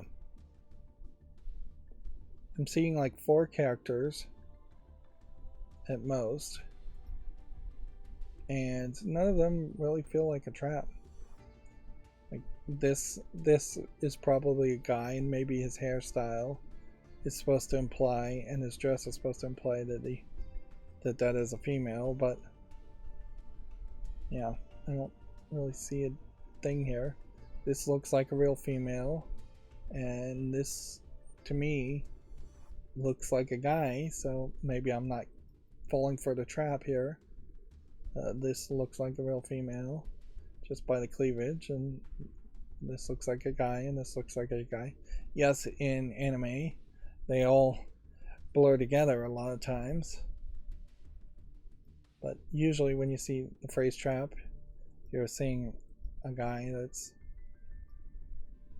much more feminine looking, or you see the surprise. This game is $25.49, but it only supports Japanese full audio and Chinese subtitles. And as far as mature content goes, partial descriptions of sexual acts. So in a lot of ways, this is in the adult section when it probably shouldn't be in the adult section, or you need to go back and filter out Steam, which maybe it makes a lot more sense to filter out Steam for all the other visual novels out there where sexual acts are described but not shown, or talked about not shown. Like, this dangerously feels like this is a case where, because it's perhaps a cross-dressing male or a trap character, that it is being held to a different standard than if this character was dressed extremely masculine and he was only interacting with someone who was extremely feminine looking. Unfortunately, I guess there's nothing else I can say or do about that, though, because it doesn't support English. So I really can't go further and put the game on the fall list and see if people receive it well. This game, Dire Destiny, looks like it might be a decent card game. Arguably, I shouldn't put any more card games on the fall list, but I'll do it anyways. At some point, I really should draw a line and just say, hey, I'm tired of playing card games, or I have more than enough card games on my wish list to think about playing. Let's see. Mohism Battle of Words. If this supports English, there might be something to this, but I wouldn't be surprised if it doesn't. $8.99. It does say it supports English. It says it's a detective game. Visual novel also is a tag, so that's probably in part what it is also. So we'll put that on the follow list. King's Blade, King's Keep Prologue. Still not really doing anything with prologues. Sylvester versus Little Beezy.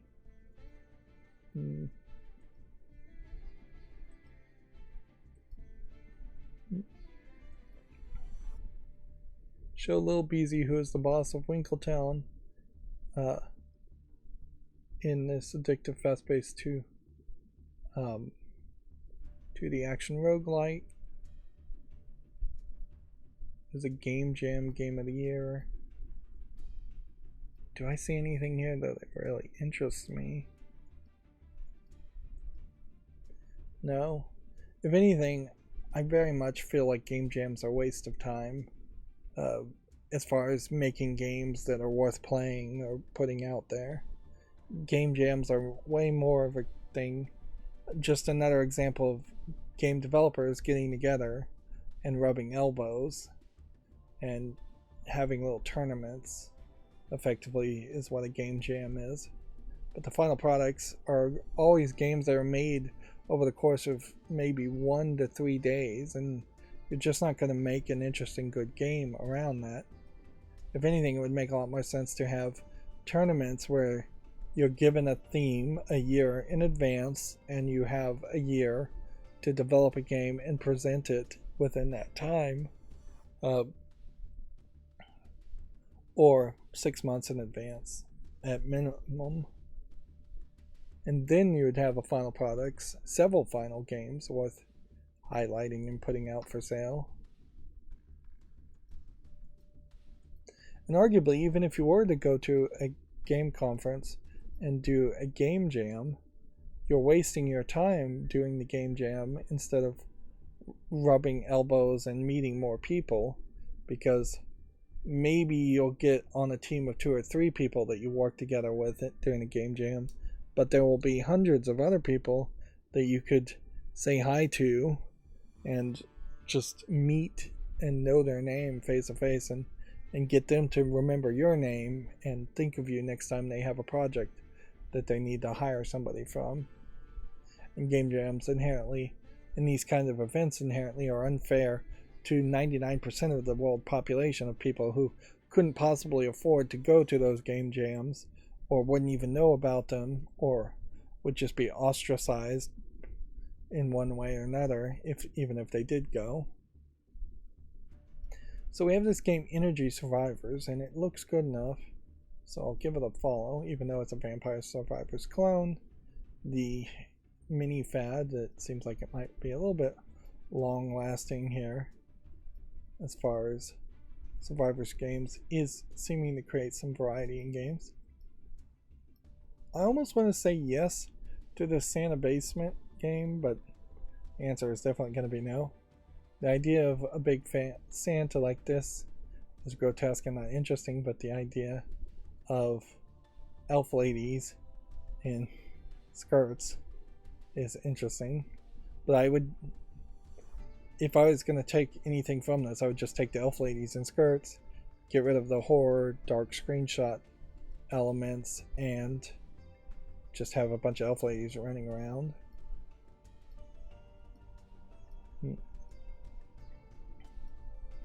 Then I'd have to think of actually making a game around that.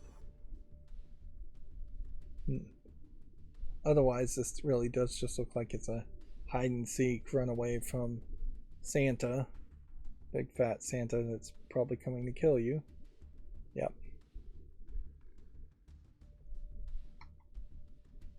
And that's just not the right character, because Should be a Krampus character if he's coming to kill you, not a Santa character. And that's one of the worst examples of what can happen around asset flipping or just having too crazy of ideas. Romantic Couple Coaching 101 Couples Edition. I think we already looked at this game, so I'm still going to say no to that. If we start running into games that are already on the fault list, we can stop at that point. I'll give this Technobiology a chance. We should really only have a few more games. Anyway, so this is on the fall list. So yes, we are at this point hitting games that we already did cover. That means I can move incredibly fast through the rest of this and don't really have to consider or reconsider games because it's pretty much assumed that I am not missing any games in between any of that.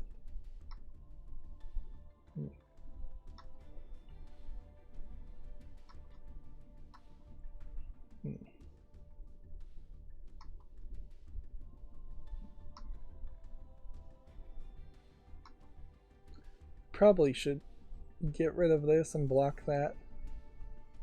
That way I can scroll down a little bit faster.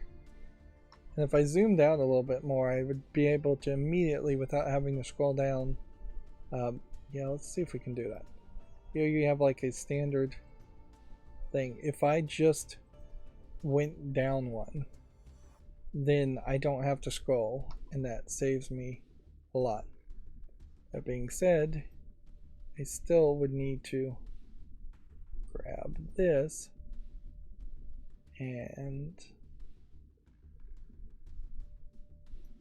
see. Yeah, do that. So now we have a cosmetic filter to hide broadcast info.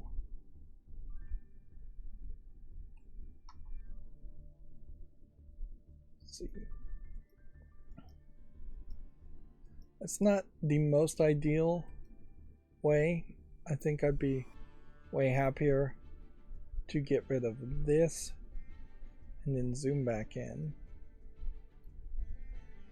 Let's see if we can do that one.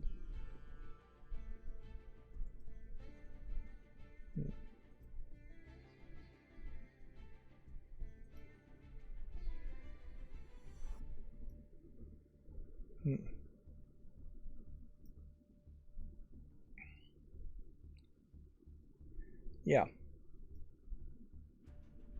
So either you zoom out and you get this with a lot of empty space on the sides, or you zoom in and it doesn't feel like there's really a way to address that any better. So yeah.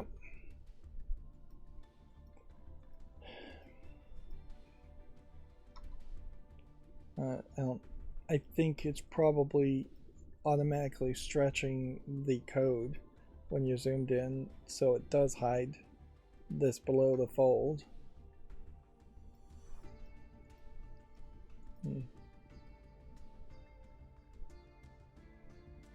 I'm gonna say yes to time survival. I went back too far. But the good news is we only have like 4 more things to close, so should be done any second here. And you know, some of these games, either I skip through them really fast, or I'm just giving them a second chance. And then here we have a game called Girls, Girls, Girls, which grown-up jokes, dialogue, and reference occasional bulges.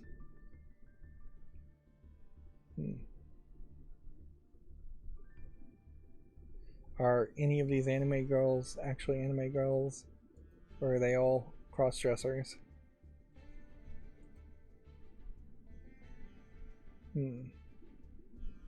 I think they're all cross-dressers. Then charm your way to the hearts of 4 captivating, quote, ladies, throw parties. Yep, these are all cross-dresser characters. Or at least dick girls.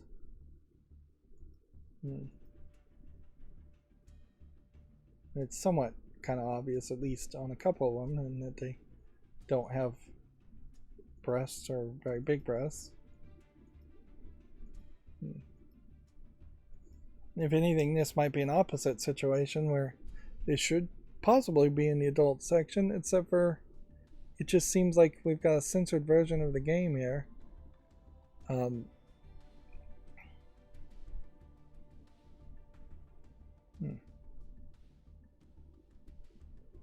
They're using Unity and Live 2D to make it.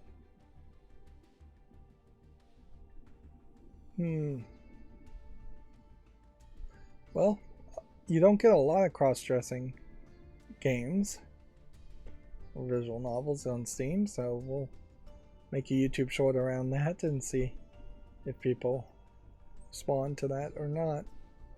But it does also weirdly seem like there should be adult content, and if anything, the only reason I could think that there's not any adult content here is because of it probably being a Japanese game and them self-censoring themselves because of that. But I don't know why you'd even try and tell the story of 4 cross-dressing anime boys dressed as anime girls if you weren't willing to take it further.